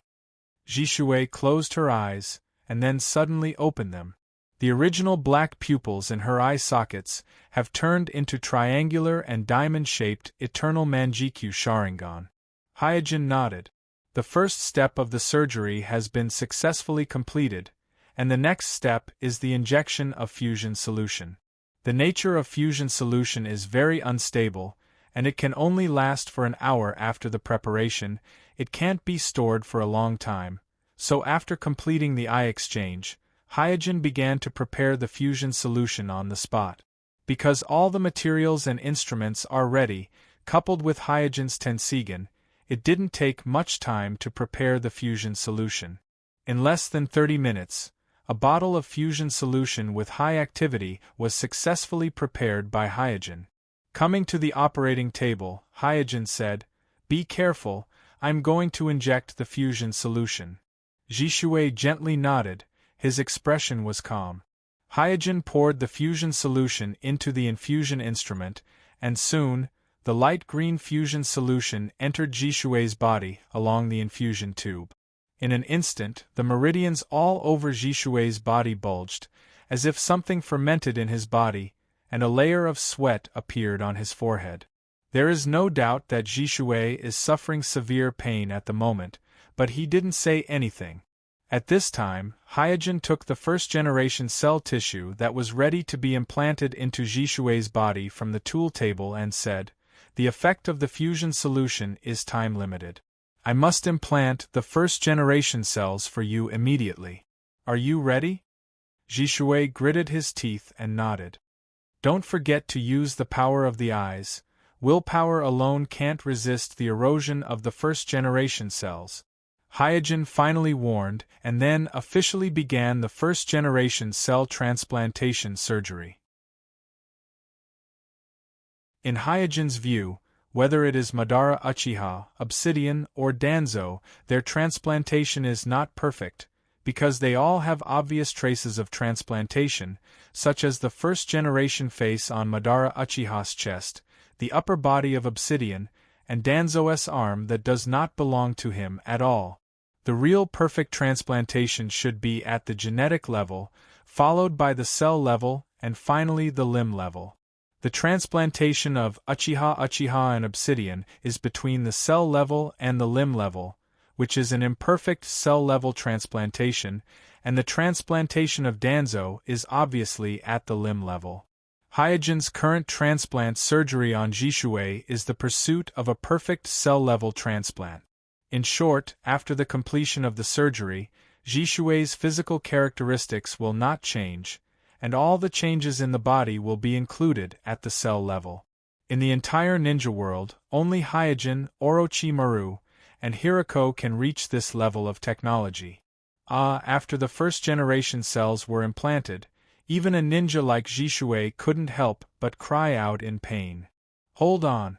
Hyojin did not stop and hesitate because of Jishui's pain. Since the transplant process has begun, there is no turning back. He can only bite the bullet and go all the way. As more and more first-generation cells were implanted, a lot of granulation emerged on Jishui's body, like a small sapling that was about to break out of the soil.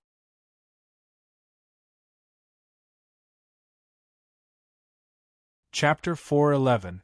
Looking at the wriggling granulation under Jishue's skin, Hyojin's heart skipped a beat. The wriggling granulation was undoubtedly the mutation caused by the yang chakra in the primordial cells acting on Jishue's cells.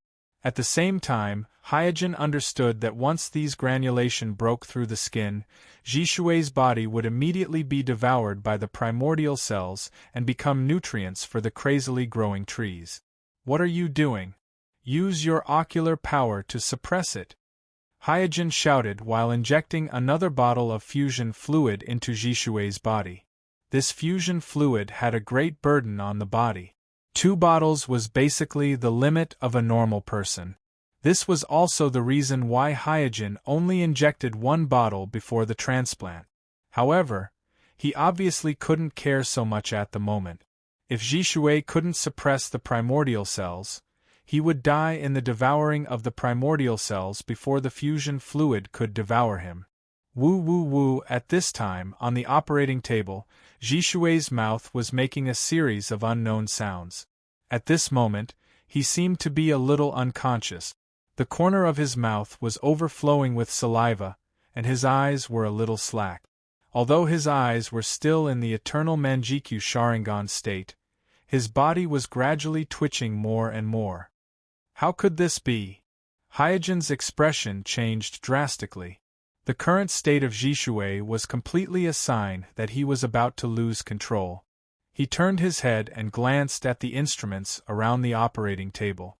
These instruments were connected to Jishue's body and accurately displayed the current state of Jishue's body.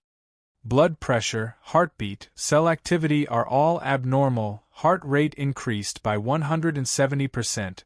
Cell activity increased by 17 times. The value displayed on the instrument screen even made Hyojin suspect that these instruments were malfunctioning. This was because this kind of abnormality in the value was far beyond his previous expectations. Could it be that I've messed up? In an instant, a bad premonition surged in Kuroto's heart. In his estimation, although the success rate of the surgery is only about 60%, but considering Jishue's unparalleled talent and the powerful pupil power of the eternal Manjikyu Sharingan, he is still very optimistic about the success rate of the surgery. After all, Obsidian, who was seriously injured and only had 1 Sharingan left, was able to survive. And Jishue, who is in good condition and has a pair of eternal Manjikyu Sharingan, has no reason to fail in this aspect. All of a sudden, the flesh sprouts wriggling under Jishue's skin broke through the skin, turning into tender twigs at a speed visible to the naked eye and growing rapidly. In just a few breaths, these tender branches had grown into trees. With Jishue's body as the foundation, they quickly filled the entire operating room. On the ground, Itachi sat cross-legged on a big tree, anxiously observing his surroundings. The experiment of transplanting the first generation of cells was not a secret in the village. Many Jonin-level ninjas had heard of it. After all, when selecting volunteers, the village did not hide it. Because of this, Itachi knew very well how dangerous this surgery was. In addition, before Jishue came, she had solemnly entrusted him with the funeral affairs, which made him, who had always been calm and composed, feel a little nervous and anxious at this moment. Boom! At this moment, a violent tremor and a muffled sound came from the ground. Itachi suddenly got up and looked in the direction of the underground operating room in doubt. He thought to himself, what's going on? Did something happen during the surgery? Bang! After a few breaths, accompanied by the sound of breaking out of the ground, a thick tree was uprooted from the ground. Itachi's eyes narrowed, and all kinds of thoughts came into his mind. But he quickly suppressed the complicated thoughts, calmed his restless mind, quickly made a seal with both hands, and shouted at the big tree that broke out of the ground. Fire release. Grand fire annihilation. Unlike in the past, when he carefully controlled the chakra in the battle, This time he almost didn't hold back and let the chakra in his body leak out, so in an instant, the whole world was filled with fire. Not long after, a team of heavily armed Umbu rushed over. The leader of the Umbu squad looked around and asked Itachi, "Did you make the movement just now?" Itachi nodded while panting. If it was in the past, the movement in the underground operating room just now may not have alarmed the village, but now it's different. The village is now on high alert, always on guard against the revenge of the Akatsuki organization. The barrier team and the perception team are working overtime to monitor every corner of the village.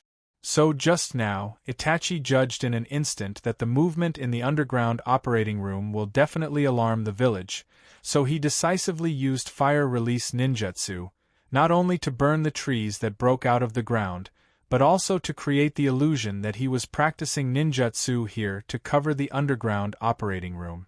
Looking at the eye-catching 3-tomo Sharingan in Itachi's eye sockets, the Umbu squad leader did not have much doubt about Itachi's identity, but asked, "Why are you practicing ninjutsu here?" Itachi put on the usual arrogance of the Uchiha people, and said coldly, "I don't need your permission to practice anywhere." The Umbu squad leader seemed to have long been accustomed to Uchiha's style of speech, and did not get angry, but just reminded, "It's not safe here, you'd better practice ninjutsu in the village's training ground." Swish! After that, the Umbu squad immediately used body flicker jutsu and disappeared. At this time, Itachi looked in the direction of the underground operating room again. He knew that something must have happened in the operating room, but he suppressed the impulse to rush over, because he knew that even if he rushed to the operating room, he would not be able to help.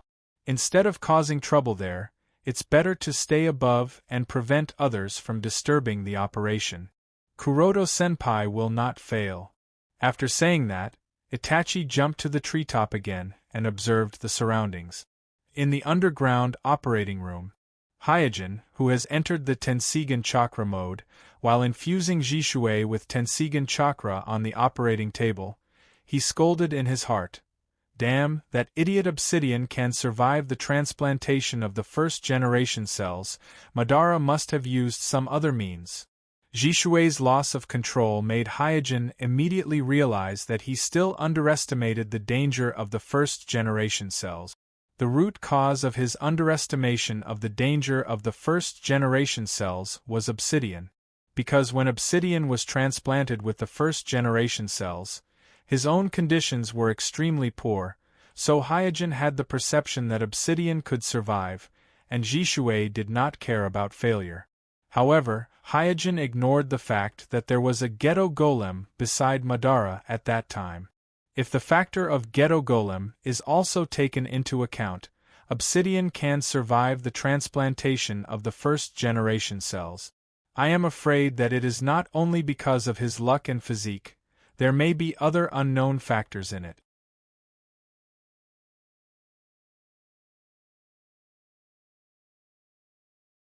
Chapter 412. At this moment, Jishui himself can no longer prevent the Hashirama cells from devouring his body. The trees that sprang out of his body are actually the manifestation of the Hashirama cells rampaging in his body. At this point, there is not much that Hyojin can do. He is now infusing the Tenseigan chakra into Jishui's body, but he is using his own chakra to replace Jishui's chakra for the Hashirama cells to devour. In this way, although the Hashirama cells in Jishui's body are still rampaging, it is Hyojin's Tenseigan chakra that is consumed by the Hashirama cells. The only reason why Hyojin did not give up is that he noticed that the eternal Manjikyu Sharingan in Jishui's eye sockets is still open at this time. Jishui is still persevering. Hyojin also calmed down at this time, while steadily infusing the Tenseigan chakra into Jishui's body. He is thinking about countermeasures. Now the Hashirama cells in Jishui's body are like an unfilled abyss. Even with the support of Ryumyaku chakra, Hyojin can't hold on for too long. This is still the case when Hyojin's Tenseigan chakra has a certain calming effect on the Hashirama cells. Otherwise, if it were someone else, I'm afraid that they would be swallowed by the Hashirama cells together with Jishui's body in a moment. The key is still the pupil power. Hyojin's face sank, and his eyes moved to Jishui's eye sockets. The only thing that can balance the yang chakra contained in the Hashirama cells is the eternal Manjikyu Sharingan's pupil power, which represents the power of the mind and contains the yin chakra. Only the fusion of yin and yang can appease the rampaging Hashirama cells and contain the loss of control. It seems that I can't resist it, I have to actively fuse it. The yin escape Jishui possessed was clearly weaker than the yang escape that poured into his body through the first-generation cells. Using the weaker yin escape to fight against the stronger yang escape, the result was naturally self-evident. Realizing that resistance was not going to work, Hyojin immediately shouted at Jishui, who had already lost consciousness on the operating table. Jishui, we were wrong before. You can't resist it. You have to take the initiative to fuse with it. Use your ocular power to fuse with the primary cells. On the operating table, Jishui did not respond. She was still unconscious and her eyes were unfocused. Hyojin wasn't sure if Jishui heard his words, but he could only choose to believe in Jishui. Walala, the trees that gushed out from Jishui's body continued to grow at a crazy rate. These wildly growing trees created a huge mess in the operating room. On the dome of the operating theater, a black truth-seeking ball was spinning continuously, smashing all the trees that were trying to extend out of the operating theater and rush to the ground. Soon, 5 to 6 minutes had passed. Supplying chakra to the raging first-generation cells while maintaining a truth-seeking ball to destroy the wildly growing trees. Even with the help of the dragon's vein, Hyojin felt dizzy. I can't hold on for much longer, Hyojin understood because he had already noticed that the first-generation cells in Jishui's body were corroding his body through his right hand that had injected chakra into Jishui. If his own chakra was overdrawn, he might not be able to break free from the corrosion of the first-generation cells and end up in the same situation as Jishui. For minutes, after estimating his limit, Hyojin calmed down. Time passed by slowly. It was just a few minutes, but it gave Hyojin an inexplicable feeling of eternity. He stood by the operating table, and there was a hint of sadness in his eyes. Just as Hyojin was about to give up and accept the failure of the surgery, the wildly growing trees suddenly withered and disappeared, turning into ashes. At the same time, the swollen meridians in Jishui's body gradually calmed down and returned to normal. Hyojin was shocked. This kind of change proved a fact, and that was that Shui had subdued the first-generation cells in his body and restrained them from going berserk. Suppressing the surprise in his heart, Hyojin quickly observed the equipment around the operating table. Due to the crazy growth of the trees earlier, many of the equipment were overturned. Only the equipment that Hyojin had specially protected to monitor the cell activity was still working normally. The cell activity is declining, and it is beginning to return to normal levels. The value displayed on the instrument also proves that Jishui has suppressed the first-generation cells, so Hyojin immediately stopped the chakra infusion in Jishui and put away the truth-seeking ball on the dome of the operating room. Then he fully activated his Tenseigan and observed the changes in the eternal Manjikyu Sharingan in Jishui's eye socket. Not long after, he found that the eternal Manjikyu Sharingan in Jishui's eye sockets began to change slightly. The first change is the change in the lines. The originally straight triangle and diamond have slight distortions on the lines. Although it is not obvious, it can't escape the insight of Hyojin's Tenseigan. At the same time as the distortion of the lines, Hyojin also found that these lines seem to have become thicker, and there are signs of becoming thicker and thicker. Has it begun to evolve? Once the lines of the Manjikyu Sharingan are stabilized, there will basically be no more changes, and if there is a change, it means that it has entered the evolution process. This is the case when the 3-Tomo Sharingan evolves into Manjikyu Sharingan, and the same is true when the Manjikyu Sharingan evolves into Eternal Manjikyu Sharingan. Soon, Hyojin found that the chakra in Jishui's body involuntarily converged towards his brain, and with the convergence of chakra, the changes in the Eternal Manjikyu Sharingan in his eye sockets also became more and more obvious. The lines that were originally intertwined and clearly visible in his eyes overlapped with each other because of the gradual thickening of the lines, making it difficult to distinguish which are triangular lines and which are diamond-shaped lines. But for some reason, the distortion of the lines has become very slow, as if they are blocked by something, unable to break through. But Hyojin has a feeling that the thickening of the lines on the Eternal Manjikyu Sharingan lines has no qualitative significance. The distortion of the lines is the key to the evolution of the Rinnegan. Senpai, did I succeed? At this time, on the operating table, Jishui asked weakly. Hyojin smiled and nodded. Yes, I succeeded. Jishui gasped tiredly. If it weren't for you, I would have almost given up. No, it's my mistake. After shaking his head, Hyojin said, Fusion is the key, blindly resisting will only be futile. Suddenly, Jishui covered his eyes in pain and said, Senpai, my eyes. Hyojin hurriedly asked, What's wrong? Jishui said, There seems to be something wrong with my eyes. The pupil power has increased a lot, but it feels a little strange to me.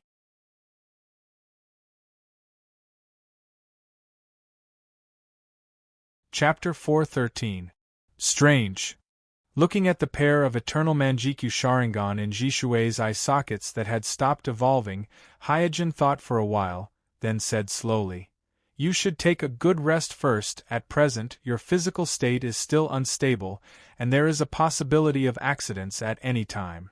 According to Hyojin's estimation, even if the transplant operation goes well, it will take 2 weeks to a month of recovery to eliminate all the hidden dangers and completely stabilize the state. Jishui was exhausted. After listening to Hyojin's words, he closed his eyes and rested directly on the operating table. This transplant operation is no less than a life-and-death battle for him, maybe even more tiring than a life-and-death battle, so at this moment, he really has no strength at all. Taking advantage of this gap, Kuroto cleaned up the mess in the operating room, rerighted the equipment that was lying all over the place, and then connected them to Shirsue's body. Then, while recording the data displayed on the various instruments, he began to think. There is no doubt that after Jishui suppressed the first-generation cells in his body and completed the fusion of Yin release and Yang release, the Eternal Manjikyu Sharingan in his eye sockets did evolve.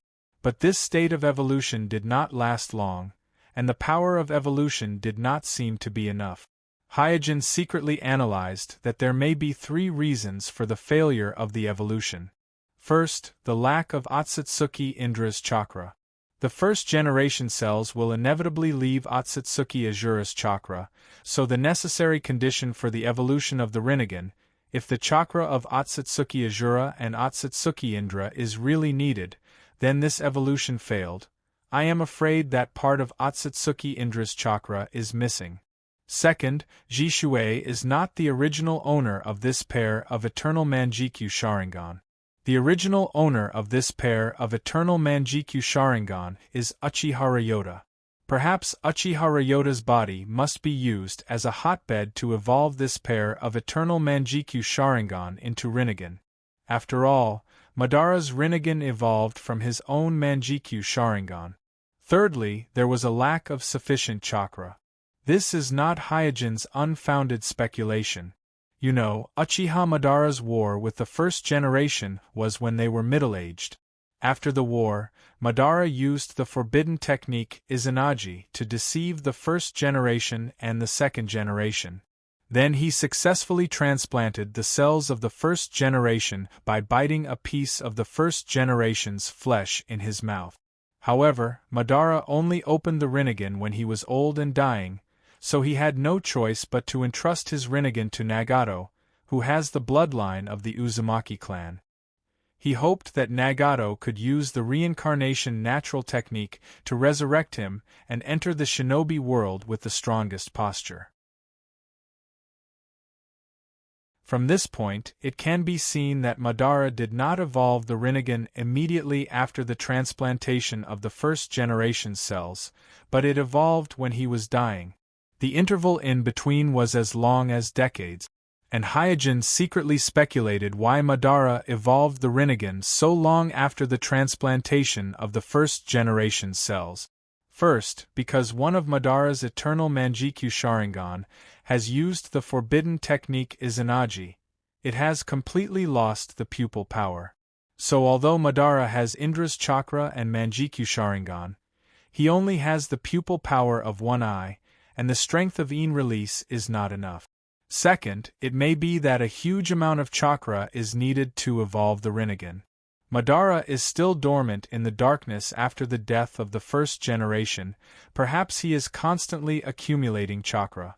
Madara has mentioned to Obsidian many times that his life is maintained by the Outer Path Demon statue behind him, and the Outer Path Demon statue, as the body of Jubi has been sealed on the moon.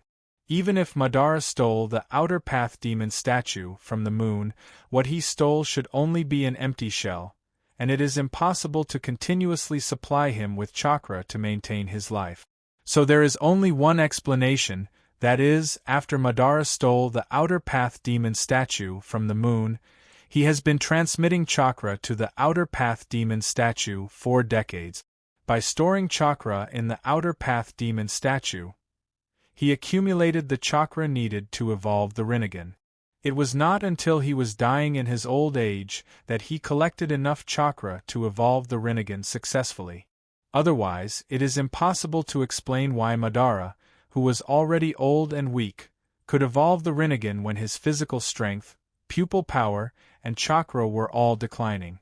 This completely violates the laws of nature, unless there are other containers that store chakra that has been accumulated since his prime. It takes a strong man like Uchiha Madara to accumulate chakra for decades, just enough to evolve the eternal Manjikyu Sharingan into the Rinnegan. Even taking into account the factor that Madara has only one eternal Manjikyu Sharingan, it is not difficult for Hyojin to see the fact that a huge amount of chakra is needed to evolve the Rinnegan. After spitting out a turbid breath, Hyojin shook his head secretly.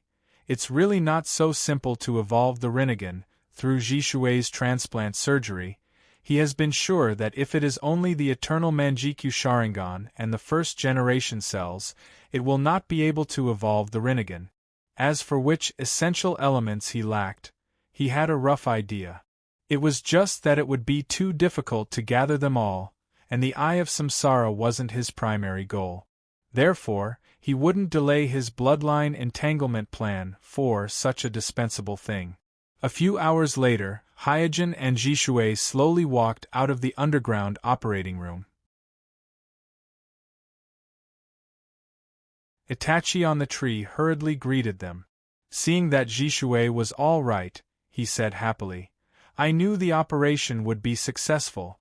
Jishui shook his head with a wry smile. This time, it was a narrow escape for him. Hyojin said to Itachi, "For a week or two, Jishui cannot use chakra. During this time, you stay by his side. It is best if you do not leave his side." Itachi quickly nodded. "Okay." Then, Hyojin said to Jishui, "During this period of recuperation, don't forget to record the changes in the state of the eyes. This data is very important to me." Jishui replied, "Don't worry, senior." After saying goodbye to Jishui and Itachi, Hyojin slowly returned home.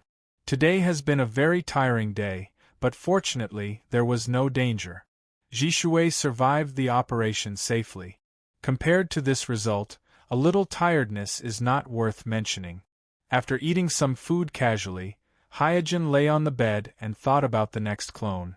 Although the pair of eternal Manjikyu Sharingan on Jishui did not evolve into the Rinnegan this time, the power of the eyes has been strengthened a lot. In addition, Hyojin has figured out the method to cultivate the flame release. So it is basically a matter of time before the fire release clone completely masters the flame release blood limit.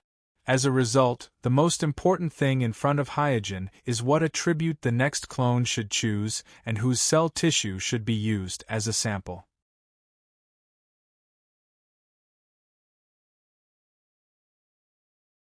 Chapter 4:14. With the growth of his vision and experience, as well as the gradual improvement of the data, Hyojin found that there is still room for further improvement in the water clone and fire clone. For example, the water clone can practice the water release secret technique of the hidden mist demon lantern clan to enhance its affinity with water attribute chakra. On the other hand, the fire clone can further develop the fire release Kekii limit with the help of the eternal Manjikyu Sharingan that has been greatly enhanced, thus enhancing the fire release Kekii limit's affinity with fire attribute chakra. But these are all painstaking work. As long as the plan is arranged well, success will come naturally. There is no need to worry too much. Hyojin supported his chin with one hand and muttered to himself, "Next, what attribute should I develop?" Currently, Kuroto still lacks the earth clone, wind clone, lightning clone, and yang clone corresponding to his Yin release main body. These 4 clones are of different attribute. In the case that the cell fusion technology is not mature yet, the yang clone is not considered for the time being. Therefore, the only choices in front of Hyojin are the earth clone, wind clone, and thunder clone. Comparatively speaking, the earth attribute chakra is the most stable, so the difficulty of creating the earth clone should be less than the wind clone and thunder clone, but the Kekii limit related to the earth attribute chakra is not a good choice. In Hyojin's impression, the Kekii limit related to the earth attribute chakra are wood release, lava release, explosion release, and dust release, which is above the Kekii limit.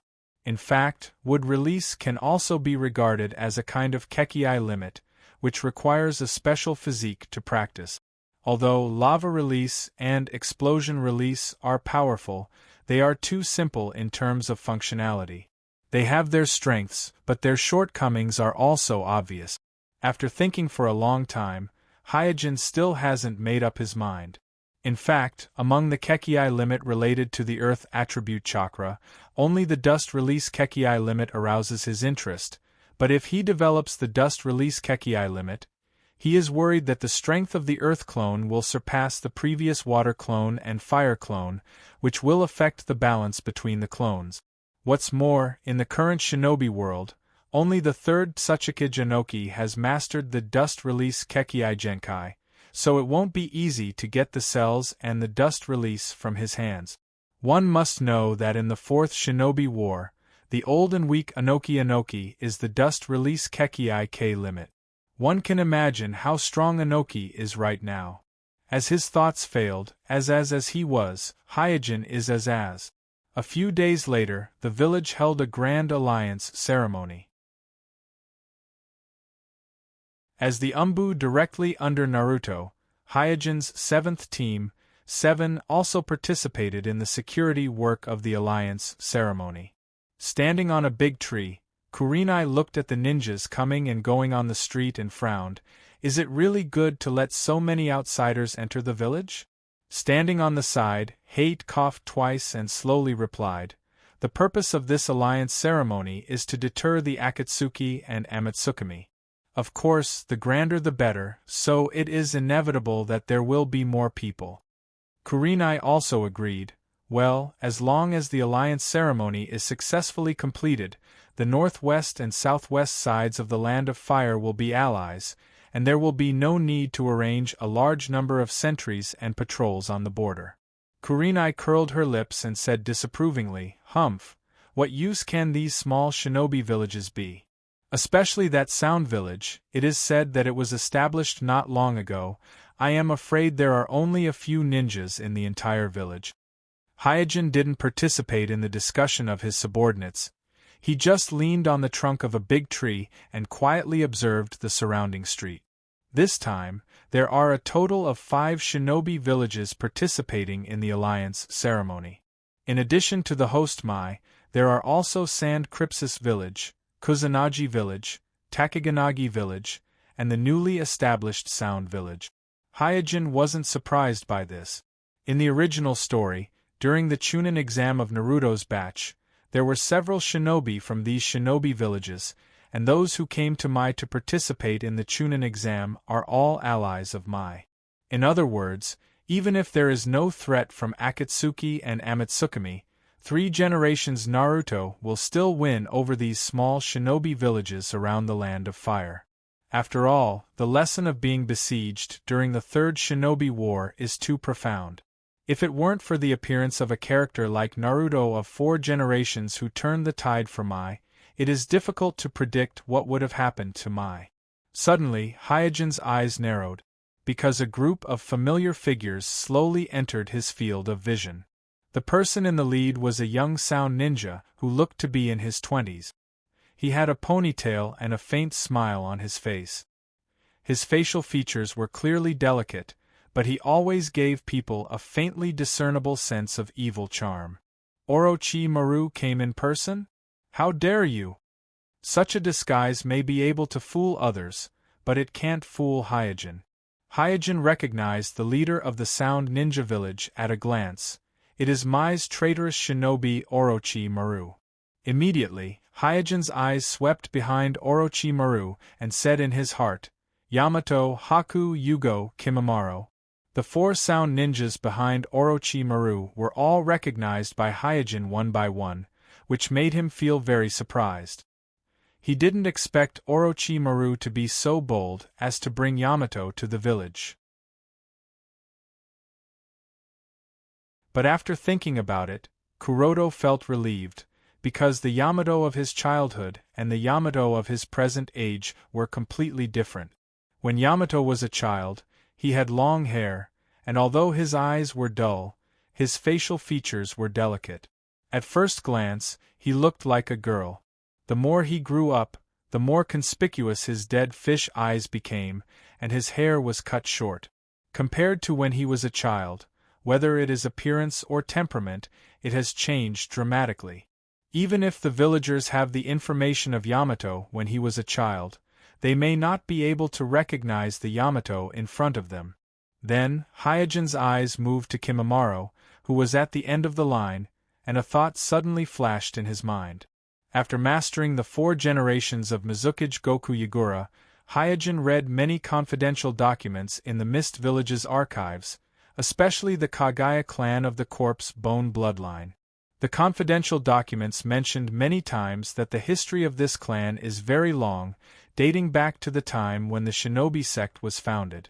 And according to Hyojin's previous life's impression, Otsutsuki Kagaya had a technique called murderous gray bones, which is very similar to the Corpse Bone bloodline, and with the Kagaya clan's name, Hyojin has reason to believe that the Kagaya clan of the Corpse Bone bloodline is very likely to be one of Otsutsuki Kagaya's bloodlines.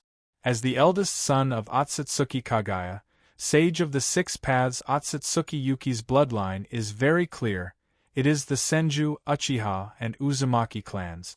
Among them, the Senju and Uzumaki clans are relatives, and they inherited Otsutsuki Yuki's sage body, while the Uchiha clan inherited Otsutsuki Yuki's sage eyes.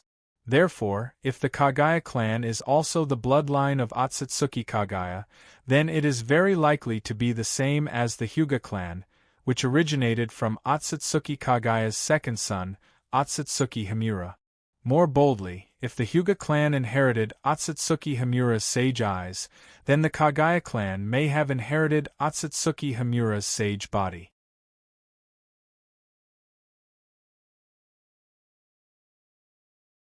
Chapter 4:15. Kimimaro should be the last member of the Kagaya clan, right? Hyojin's eyes gradually locked on the white-haired child with 2 red dots between his eyebrows. Because the time Hyojin spent in the Mist Village was very short, and most of the time was spent browsing the secret techniques and documents in the Mist Village's archives, Hyojin didn't communicate much with Yagura. Naturally, he didn't know that the Kagaya clan had a traitorous ninja like Lotus Flower.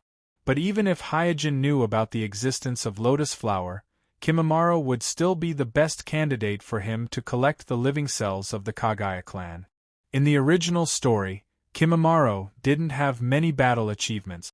Apart from the dubious battle with the Yondaime Kazekage, the one that proved Kimimaro's talent and strength the most was his battle with Eira. At that time, even though he was seriously ill and on the verge of death, he first defeated Lee Jr. and then almost killed Gaara, who was about to become the 5th Kazekage. Although he had the advantage of being older, his talent and strength were still unquestionable. He belonged to the type of dazzling rising star who would definitely be able to smoothly enter the Kage rank as long as he grew up. Perhaps feeling Hyojin's gaze, the indifferent Kimimaro suddenly raised his head and looked at the tree that Hyojin was in. At this time, Orochimaru also looked at Hyojin's direction, and then the corner of his mouth slightly rose, revealing an expression that wasn't a smile. Hyojin secretly said, "Very sharp." Facing Orochimaru's gaze, Kurenai frowned. What a disgusting gaze. Shien subconsciously moved her hand to the handle of the short sword on her waist. She didn't know why, but her intuition told her that the sound ninja below was very dangerous. Hayashi whispered in Hyojin's ear, "Captain, this sound ninja is very strong." Kurenai snorted lightly. "And that white-haired kid? He's obviously just a ninja from a small shinobi village, but he's putting on a cold and arrogant expression. It's really annoying." Hyojin smiled and didn't say anything. He knew that Kimimaro was the kind of person who would only show emotions towards Orochimaru. At this time, the village personnel responsible for receiving the ninja of sound also arrived. Coincidentally, Red Bean was also one of the members responsible for receiving the sound ninjas. At this moment, she was bragging about Mai's strength to Orochimaru, who was disguised as a sound ninja. Obviously, as time went by, she had gradually walked out of the shadow of Orochimaru's betrayal. Orochimaru had a playful expression on his face as he listened to Red Bean's bragging with great interest. Looking at the sound ninjas gradually leaving, Hyojin remembered that he had read about the Kagaya clan's chakra attribute in the secret archives of the Mist Village. It mentioned that almost all of the Kagaya clan's chakra attribute was based on the wind attribute. Just like all of the Uchiha clan's chakra attribute was based on the fire attribute. This shows that the Kagaya clan, like the Uchiha clan, is a very strong and stable bloodline inheritance clan. This also shows that the Kagaya clan's bloodline power is very strong, and at the same time, it also shows that the Kagaya clan's bloodline power is very strong. If the Kagaya clan is really one of the descendants of Himura, then using Kimimaro's cells to cultivate a wind release clone is not bad. Rubbing his chin, Hyojin secretly pondered. If his guess was right, then he would have used Kimimaro's cells to cultivate a wind release clone. That would be equivalent to his Een body having Otsutsuki Himura's eyes, and his wind release clone having Otsutsuki Himura's body. In addition, his fire release clone had the genes of the Uchiha clan, which was equivalent to having the power of Himura's immortal eyes. And the Yang release clone that he would develop in the future would inevitably be chosen from the Thousand Arms clan or the Vortex clan, so his Yang release clone would inevitably have the power of Himura's immortal body. In this way, he could use the Een escape body, the Wind escape clone, the Fire escape clone, and the Yang escape clone to gather all the immortal bodies and immortal eyes of the Otsutsuki Uro and the Otsutsuki Himura. Thinking of this, Hyojin couldn't help but laugh. If I can do this and complete the final fusion, wouldn't I be close to Kagaya clan's bloodline? In a hidden practice field in my village. Huff, huff! Kakashi was panting while wiping the sweat on his cheeks.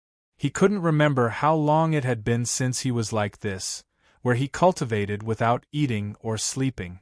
When he was a child, because of his talent, he didn't spend much effort to graduate from the ninja school.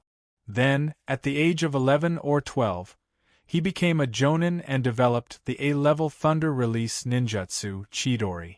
Even in Konoha village, where there were many talented people, Kakashi was an extremely dazzling genius at that time. Compared with Kakashi, all the students in the ninja school were reduced to the background, becoming the existence of his talent. Hyojin and Obsidian were no exception.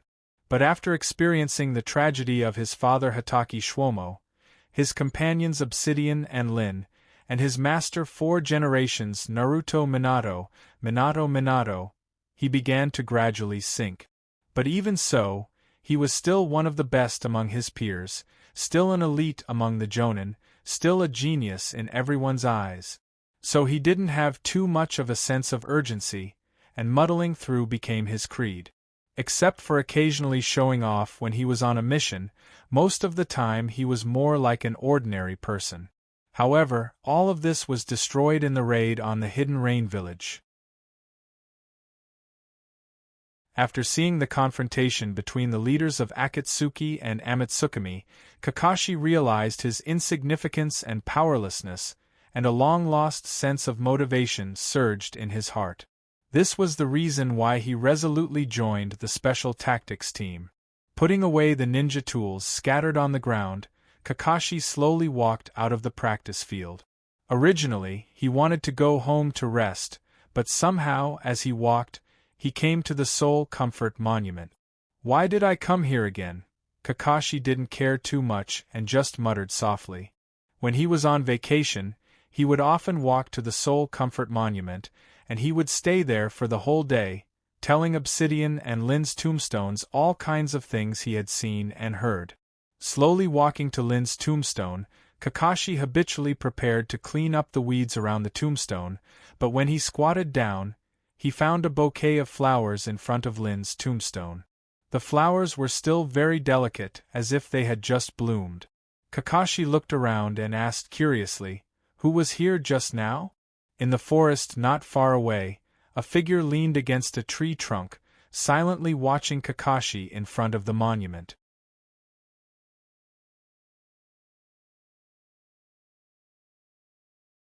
Chapter 4:16. The one who was silently watching Kakashi from the woods was Obsidian, who was wearing the single-eye vortex mask. He leaned against a big tree, shrinking his body in the shadow under the canopy, looking at Kakashi with a cold gaze, as if he was looking at a lifeless object. Suddenly, his ink-colored eyes turned scarlet, as if they were about to drip blood. This time was different from the past. He sneaked into the village not only to see Lin, but also to take back something that originally belonged to him, his left eye.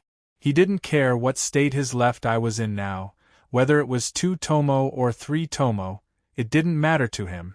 Because Kuroda has already activated the Manjikyu Sharingan, he now has the special pupil power of the Manjikyu Sharingan, so as long as he retrieves the left eye that is fused with his soul and bloodline, he can use his high-intensity Yin release to activate the Manjikyu Sharingan state in an instant, just like his right eye. In front of Lin's tombstone, Kakashi stood quietly. His expression was a little solemn. For some reason, he suddenly had a feeling of fear, as if he was being watched by something, and his left eye under the forehead protector was inexplicably restless. This kind of situation had only happened once before, and that was the moment when he killed Lin with his own hands. As an experienced ninja, Kakashi never ignored his own intuition. He calmly thought to himself, "Today seems to be the day of the village's alliance ceremony. Why do I feel like something is going to happen?" At this moment, from the corner of his eyes, Kakashi found that his shadow on the ground suddenly grew longer. No. Kakashi suddenly realized that the extra shadow on the ground was not his, but someone had suddenly evaded his senses and suddenly appeared behind him. Although he is not a professional perceptual ninja, his perceptual ability is also outstanding among the Jonin of Konoha, and it is impossible for an ordinary person to sneak up behind him without him noticing. After realizing this, Kuroda didn't look back, but reached into the ninja bag at his waist.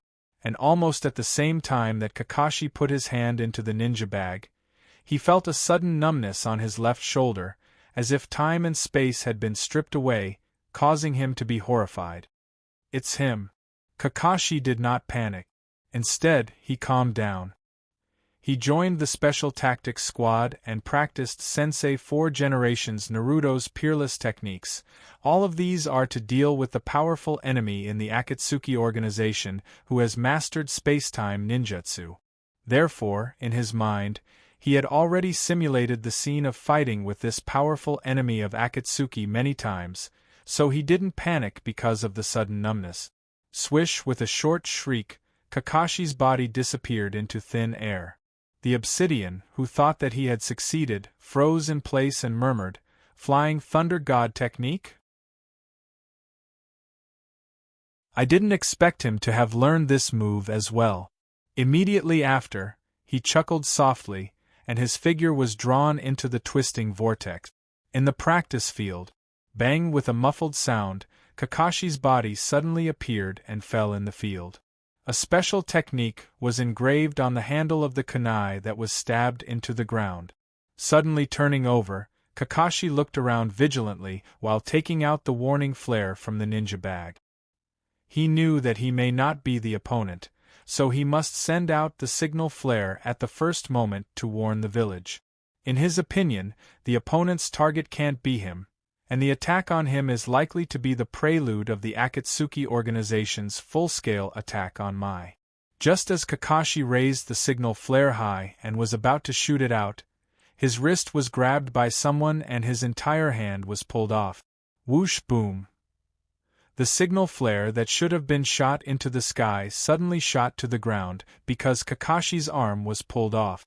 The shining signal flare bounced on the ground for a while and finally hit a big tree not far away, instantly igniting the tree. Oh no! Glancing at the tree that was ignited by the signal flare in the distance, Kakashi frowned. This was the secret practice field of the Special Tactics team, and it had been registered with the Perception class, so even if the Perception class sensed a strong chakra fluctuation here, or even found a fire here, they would not notify the Umbu to check if the intensity was not strong enough. Whoosh! Once again using the Flying Thunder God technique, Kakashi flashed to another special kunai in the field. At this time, he looked at the strong enemy that had been appearing behind him, and asked, "Akatsuki organization wants to destroy the alliance ceremony held by the village this time?" Obsidian said with a hoarse voice, "Humph, that kind of farce. We are not interested in destroying." Kakashi lifted the forehead protector that covered his left eye and said, "Then what is your purpose?" Staring at the 3-tomo Sharingan in Kakashi's left eye, Obsidian said indifferently, "You don't need to know." ZZ, Kakashi's left hand flashed with dazzling lightning and said, "Mai is not a place where you can enter and leave at will. Give up, you are not my opponent." After a pause, Obsidian's tone gradually turned cold. "I will let you die without pain, Kakashi." "He knows me? Did he come specifically for me?" Kakashi's heart trembled. Taking advantage of Kakashi's slight distraction, Obsidian suddenly put his hands together, and in an instant, trees rose from the ground and wrapped around Kakashi. These branches quickly wrapped around Kakashi and wrapped his hands, causing the special kunai in his left hand to fall to the ground, and the shining Chidori on his right hand also dissipated. After confirming that Kakashi's hands were under control, so that he could not make seals, Obsidian slowly walked towards Kakashi. Kakashi, who was completely bound by the trees, shouted, "What the hell do you want to do? Why did you sneak into the village?" Slowly reaching his hand towards Kakashi's left eye, Obsidian said lightly, "Goodbye, Kakashi." But just as Obsidian's hand touched Kakashi's left eye, Kakashi, who was bound by the trees, turned into a bolt of lightning and suddenly exploded. Boom! At the same time, in a loud bang, Kakashi broke out of the ground, waving the Chidori in his hand and stabbing fiercely at Obsidian's back. However, Chidori did not hit anything solid. Kakashi, like the previous encounter, passed through Obsidian's body, as if passing through the air. Whoosh! The sneak attack failed, and Kakashi did not give Obsidian a chance to fight back. Without hesitation, he launched the Flying Thunder God technique again, and flashed to a place not far away. Then, Kakashi panted lightly and asked, "Your goal is my Sharingan?"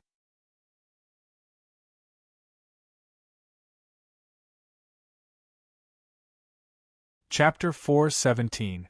Obsidian didn't feel annoyed because he was deceived by Kakashi's thunder-release doppelganger. He turned around indifferently and looked at Kakashi, who was panting heavily, and said, "One thunder-release doppelganger, several flying thunder god jutsu. Kakashi, how much chakra do you have left in your body?" Kakashi's expression became gloomier and gloomier. In the previous practice, Kakashi has already consumed a lot of chakra, and just now, in order to trick Obsidian, he used the thunder-release doppelganger again. Right now, as Obsidian said, he doesn't have much chakra left in his body. At this time, Obsidian's eyes swept over the special kunai distributed all over the practice field. As one of the disciples of 4 generations Naruto, Obsidian is no stranger to Sensei's flying thunder god jutsu. On the night of the Nine Tails Rebellion, he also fought against 4 generations. Although he was taught a lesson by Sensei on the spot, he still accumulated some actual combat experience with the Flying Thunder God Jutsu. The Flying Thunder God Jutsu developed by Sensei is different from Obsidian's Manjikyu Sharingan's space-time Jutsu Kemi.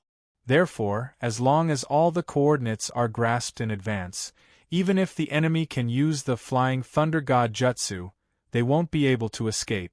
After writing down the location of all the special kunai in the practice field, Obsidian said, "I didn't expect you to become a variable, but everything is over, you have nowhere to escape." Kakashi's face was full of bitterness. Due to the fact that he just started practicing Flying Thunder God Jutsu, although he has been working very hard, Flying Thunder God Jutsu is an extremely difficult space-time ninjutsu, even with his talent, even if he put his heart and soul into it. So far he has only reached the beginner level. Therefore, he didn't have the time to be like the 4 generations Naruto, and seriously set up the specially made kunai with the Flying Thunder God technique. The specially made kunai that he could use to shuttle through were all in this training ground, and there was no space for him to deal with the enemy. Walala, Obsidian took out an iron chain and fastened it around his wrist. His body sank slightly. Kakashi stared at the obsidian and clenched the special kunai in his hand.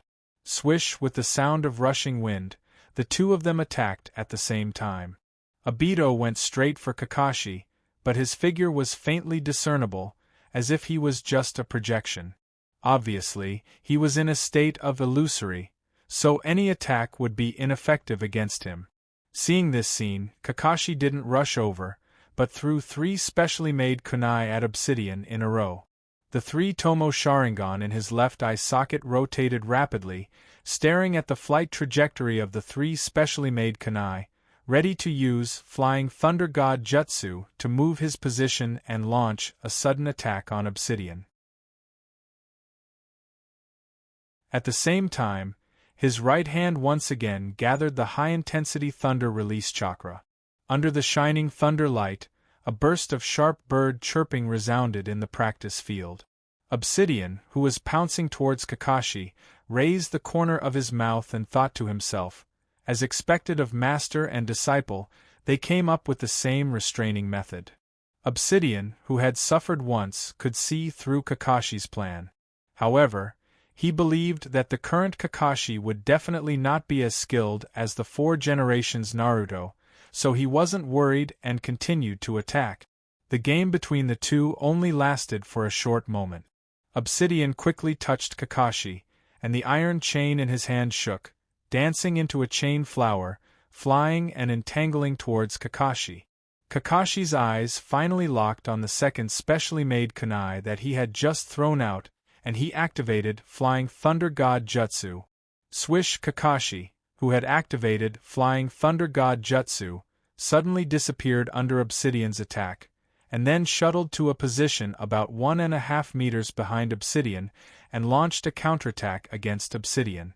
At this time, Kakashi had already realized that there was still a problem with his timing, but the current situation did not allow him to think too much.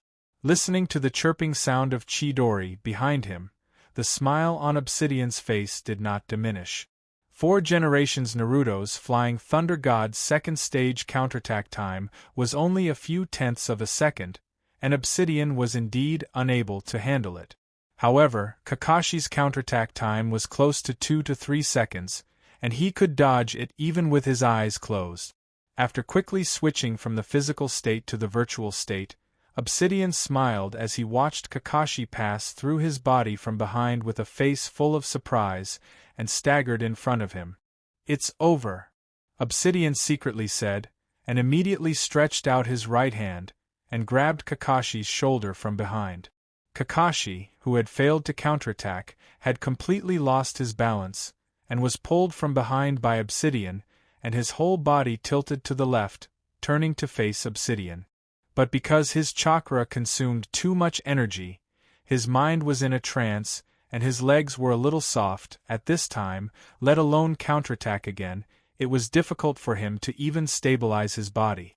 Obsidian did not hesitate, and immediately activated Kamui, and a twisted vortex appeared on Kakashi's shoulder. After the familiar and strange feeling of stripping came again, the ashen-faced Kakashi knew that he might not be able to survive today, so he made up his mind and activated the Manjikyu Sharingan in his left eye regardless of the consequences. In private, Kakashi had also tried to activate the Manjikyu Sharingan in his left eye many times, but without exception, every time he activated it, he would immediately be swallowed by the surging drowsiness and trance, and if it was light, he would feel dizzy, and if it was heavy, he would directly faint. Although with the increase of practice, this symptom was slowly alleviated, but the Manjikyu Sharingan in his left eye was far from being able to be used in actual combat. But now that it was a dead end, Kakashi no longer had any scruples, and the only thought in his mind was to kill this strong enemy in front of him, and eliminate the hidden danger for the village. "You?" Looking at the familiar shape of the Manjikyu Sharingan in Kakashi's left eye, Obsidian was taken aback. And at this moment, another twisted vortex appeared out of thin air and directly fell on Obsidian's chest, and feeling the familiar feeling of stripping from his chest, Obsidian only felt that it was extremely absurd, and he didn't know whether to laugh or cry. Kakashi was also taken aback. The moment he used Kamui, the information related to the Manjikyu Sharingan jutsu appeared in his mind, but this was not the reason why he was surprised. What really surprised him was that he found out that the jutsu in his left eye seemed to be the same as the jutsu of the Akatsuki in front of him. Swish, the two of them disappeared in 2 twisted vortexes, and then appeared in the Kamui space at the same time. At this time, the two of them still maintained the previous action. Obsidian grabbed Kakashi's shoulder, and Kakashi stared at Obsidian's chest fiercely. For a moment, the atmosphere was very strange.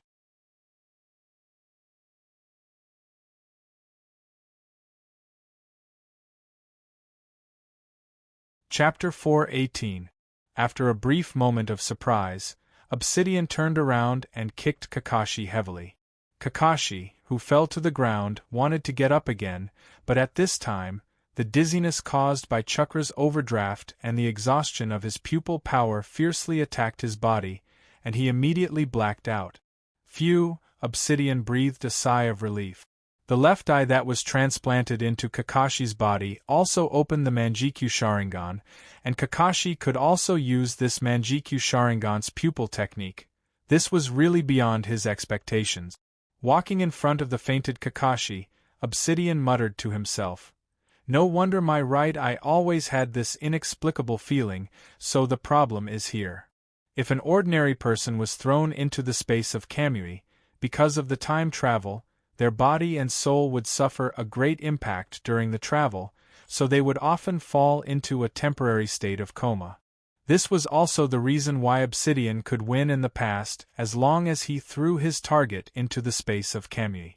Because in a fight between ninjas, a small mistake or inadvertent absent-mindedness could cost one's life, not to mention a temporary coma, falling into a state of being at the mercy of others.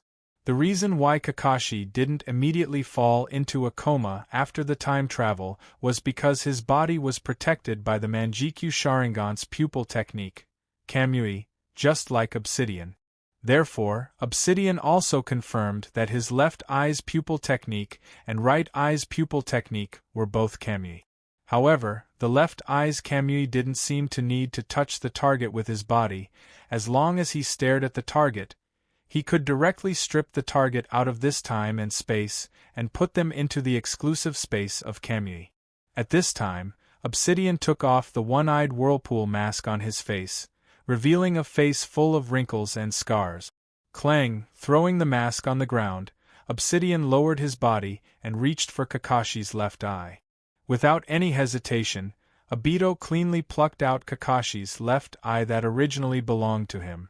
He didn't even bother to wash off the bloodstains on it and directly pressed it into his own eye socket. After retrieving his left eye, Obsidian suddenly fell into a trance and staggered a few steps. After a while, he opened his eyes, and both of his scarlet eyes revealed his unique Manjikyu Sharingan's triple pinwheel hooks at the same time. Slowly raising his hand to cover his left eye, the Obsidian murmured, "I see. Although the Manjikyu Sharingan in his left and right eye are both Kamui, the focus is slightly different. The left eye focuses on attack. Without physical contact, it can tear apart, distort, or even throw the target into the Kamui's space. The right eye focuses on defense. It can turn itself invisible, allowing the body to be in the narrow gap between this time and space and the Kamui's space, immune to all damage. But if you want to throw the target into the Kamui's space, there must be physical contact, and you need to take the risk to get close to the target. I didn't expect the attack part of Kamui to be on the left eye." After retrieving his left eye, Obsidian realized that he has been using the defensive right eye as a means to deal with the enemy's attack. He could not help but feel a burst of emotion. After achieving the goal of this trip, Obsidian immediately looked down and looked at the unconscious Kakashi on the ground. Swish, taking out a kunai from the ninja bag, Obsidian squatted down again. Pressing the cold kunai against Kakashi's throat, Obsidian said indifferently, "Kakashi, this time I win." After saying that, Obsidian was about to stab down, but the tip of the kunai just cut the skin of Kakashi's throat, and the momentum stopped. "You broke your promise to me, and did not protect Lin. Killing you like this is too easy for you, bastard." As Obsidian said that, he put away the kunai in his hand, and then threw Kakashi out of his Kamui's space, back to the previous training ground. Then, he also came to the training ground, looked at the unconscious Kakashi, and said, "I want you to accept endless punishment in the midst of self-blame and decadence." In the village, as the alliance ceremony was about to officially begin, the villagers of Konoha took to the streets one after another, and the flow of people gathered in the streets and alleys, all slowly moving towards the square in front of the Hokage building. On the roof of the Naruto building, 3 generations, wearing Naruto robes, held a pipe in one hand and the other hand behind his back, looking down at the bustling village in front of him with a smile on his face. In the plan of 3 generations, forming an alliance with the surrounding small ninja villages is a very important part of it. This can not only improve the tense situation around Mai, but also reduce the pressure on the border, retract the power of Mai, and strengthen the defense of various important areas in the Land of Fire. Standing behind 3 generations are the 2 advisory elders of Mai, Zhuan Shao-chun and Mito Hamura. For an important diplomatic occasion such as the alliance ceremony, it is necessary for the advisory elders to attend, but the other advisory elder, Shimura Danzo, did not show up for some reason. On the square below, Sasuke followed his father and his clansmen with a face full of excitement, his big eyes constantly looking around, his face full of curiosity. Sasuke said, "Father, today is really lively." Fuyue, with a solemn face, just nodded slightly. His eyes did not fall on Sasuke, but on the front of the square, standing in front of the door of the Naruto building. Fuyue was looking at none other than one of the 3 sannin of Mai, Tsunade, and several female disciples around Tsunade. Inspired by the Hyuga clan's disciple Tsunade, the Uchiha clan also promoted a person within the clan to worship Tsunade, taking the first step to reconcile with the Naruto faction. And the person promoted by the Uchiha clan is called Uchiha Izumi, Itachi's childhood sweetheart and also a very talented girl. Suddenly, Sasuke pulled Fuyue's cuff and said, "Father, look, the Hyuga clan is also here." Fuyue looked over and saw Hyuga Hayashi, the patriarch of the Hyuga clan, leading a large number of Hyuga clansmen to the square, including the eldest daughter of the clan, Hyuga Hinata, and Hyuga Ningxi, who is only 1 year older than Sasuke but has the reputation of being a genius, are among them. Sasuke pointed and asked, "Father, that guy with long hair is Hyuga Ningxi, right?" Yeah. Fuyue nodded lightly. When it comes to geniuses, the Uchiha clan is not afraid of any shinobi clan. Even at present, the Uchiha clan also has geniuses like Jishui who are well known in the shinobi world. What's more, Fuyue is very clear that his son Itachi is a genius not inferior to Jishui. Sasuke pursed his lips and said, "It's not that great."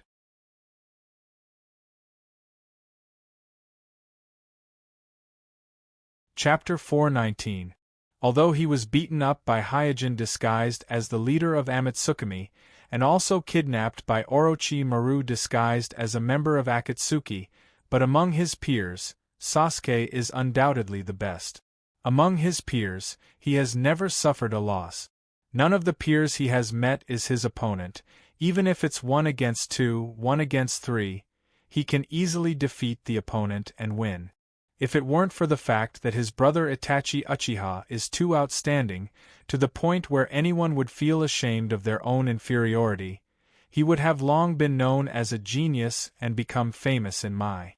Therefore, Sasuke is very unhappy with the fact that Hyuga Ningxi is gradually becoming known as a genius.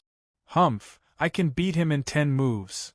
Sasuke deliberately snorted heavily, hoping to attract his father's attention. Fuyue didn't point out Sasuke's intention to gain his father's attention and just casually glanced at the square. In fact, in addition to the Uchiha clan and the Hyuga clan, almost all the other clans of Konoha have arrived at the square of the Shinigami clan.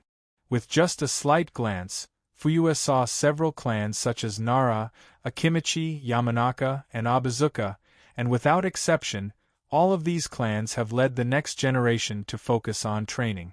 Fuyue crossed his arms and said to Sasuke in a flat tone, "See, those children will be your future opponents." Sasuke smiled confidently and said, "Father, just wait and see, I will never allow the dignity of the Uchiha clan to be trampled in my hands. In the future, I will definitely become the number 1 and dominate the ninja school like my brother." Fuyue just smiled, but didn't say the words as expected of my son that often praised Itachi. The slightly disappointed Sasuke then asked, "Father, why didn't Big Brother come to the alliance ceremony today?" Withdrawing his smile, Fuyue resumed his serious expression. "Itachi is taking care of Jishui."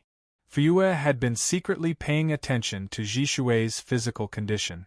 After all, Jishui was the strongest person in Uchiha, and Fuyue was very satisfied with the close relationship between Itachi and Jishui. If there were no accidents, as the eldest son of the clan leader, Itachi would become the next clan leader of Uchiha. Therefore, Itachi's close relationship with the clan's number 1 expert, Jishui, could not only maintain the stability of the clan, but also secure Itachi's position as the future clan leader. At this moment, Sasuke pointed to a group of shinobi who were walking towards the square in the distance and asked, "Father, which village are those people from? The symbol on their forehead, why haven't I seen it before?" Fuyue looked over and replied, "They are ninjas from the shinobi village, a small village that was established not long ago." Sasuke nodded and looked at the group of shinobi. As if feeling Sasuke's gaze, Kimimaro raised his head slightly and looked over. After seeing the eye-catching Uchiha clan emblem on Sasuke's clothes, Kimimaro's brows slightly raised, and his face couldn't help but show an eager expression. Kimimaro knew that Orochimaru has always been obsessed with the Uchiha clan Sharingan, but he couldn't succeed, so he especially hated the Sharingan. When the shinobi team under the leadership of Red Bean passed through the square and approached the Uchiha clan, Kimimaro suddenly stood up in front of everyone and said to Sasuke, "Are you Uchiha?" Seeing that everyone's eyes were focused on him, Sasuke immediately straightened his back and said proudly, "Yes, my name is Uchiha Sasuke." Kimimaro said coldly, "I want to challenge you." Sasuke froze for a moment. He didn't expect that an unfamiliar shinobi from the shinobi village would suddenly challenge him. But then he felt ecstatic because he found that this was a good opportunity to show his strength in front of everyone, in front of his father. Sasuke suppressed his excitement and said, "Humph, a trivial shinobi dares to challenge my Uchiha clan? Fine, I'll let you see what a real noble clan is." Red Bean, who was in charge of receiving the shinobi team, suddenly shouted, "You two brats, behave yourselves, the alliance ceremony is about to begin." Kimimaro stared at Sasuke and said lightly, "Don't worry, it won't take too long." Sasuke also put his hands on his waist and said, "Yes, I can take care of you in 3 moves." Red Bean was speechless. What a troublesome brat! At this time, Orochimaru stood up and said with a smile, "Let the 2 children compete. I have long heard of the prestige of the Uchiha clan. Today I also want to see it." Red Bean didn't expect that the leader of the shinobi village would be so unreliable. When she was about to step forward and persuade him, Fuyue said, "Since the allies of the shinobi village want to see the skills of the Uchiha clan, Sasuke, don't let them down. Yes, let the shinobi village see the power of our my ninja. The Uchiha clan is a noble clan. Today there will be a good show to watch." The crowd around also followed at this time. In such a lively occasion, the competition between the 2 children was regarded by everyone as an after-show before the ceremony. Soon, the crowd consciously dispersed, leaving an area for the 2 children, while the Uchiha clan and the shinobi team stood on both sides, paying attention to the 2 children in the field. Red Bean was the most helpless. She had to temporarily act as the referee of the competition. She stood in the middle of the field and said to Sasuke and Kimimaro, "Ninjutsu, taijutsu, and genjutsu can be used, but no detonation can be used. If one side is knocked down, they lose, understand?" Although ninjutsu, taijutsu, and genjutsu could all be used in a spar, Anko didn't think that these 2 kids could master any high-level ninjutsu. At most, it would be a contest between taijutsu and simple 3-body techniques. The corner of Sasuke's mouth slanted as he urged, "You can start now. Rude little brat." Red Bean muttered and immediately waved her hand. "The competition begins." As soon as Red Bean's voice fell, Sasuke suddenly took a step back and started to make hand seals with his hands. "Si. Wei. Shin. Hi." Staring at the hand seals in Sasuke's hands, Red Bean's face darkened, and she said in surprise, "Oh no, this Uchiha kid has mastered such a level of ninjutsu." Outside the ring, Orochimaru stuck out his tongue and licked his lips. "So Sasuke has mastered this level of ninjutsu at such a young age." On the other side, Fuyue, who had his hands crossed in front of his chest, smiled slightly. He had already felt the fluctuation of the fire element chakra. Opposite of Sasuke, Kimimaro still had a calm face, as if he didn't care about Sasuke, who was making hand seals and preparing to use ninjutsu.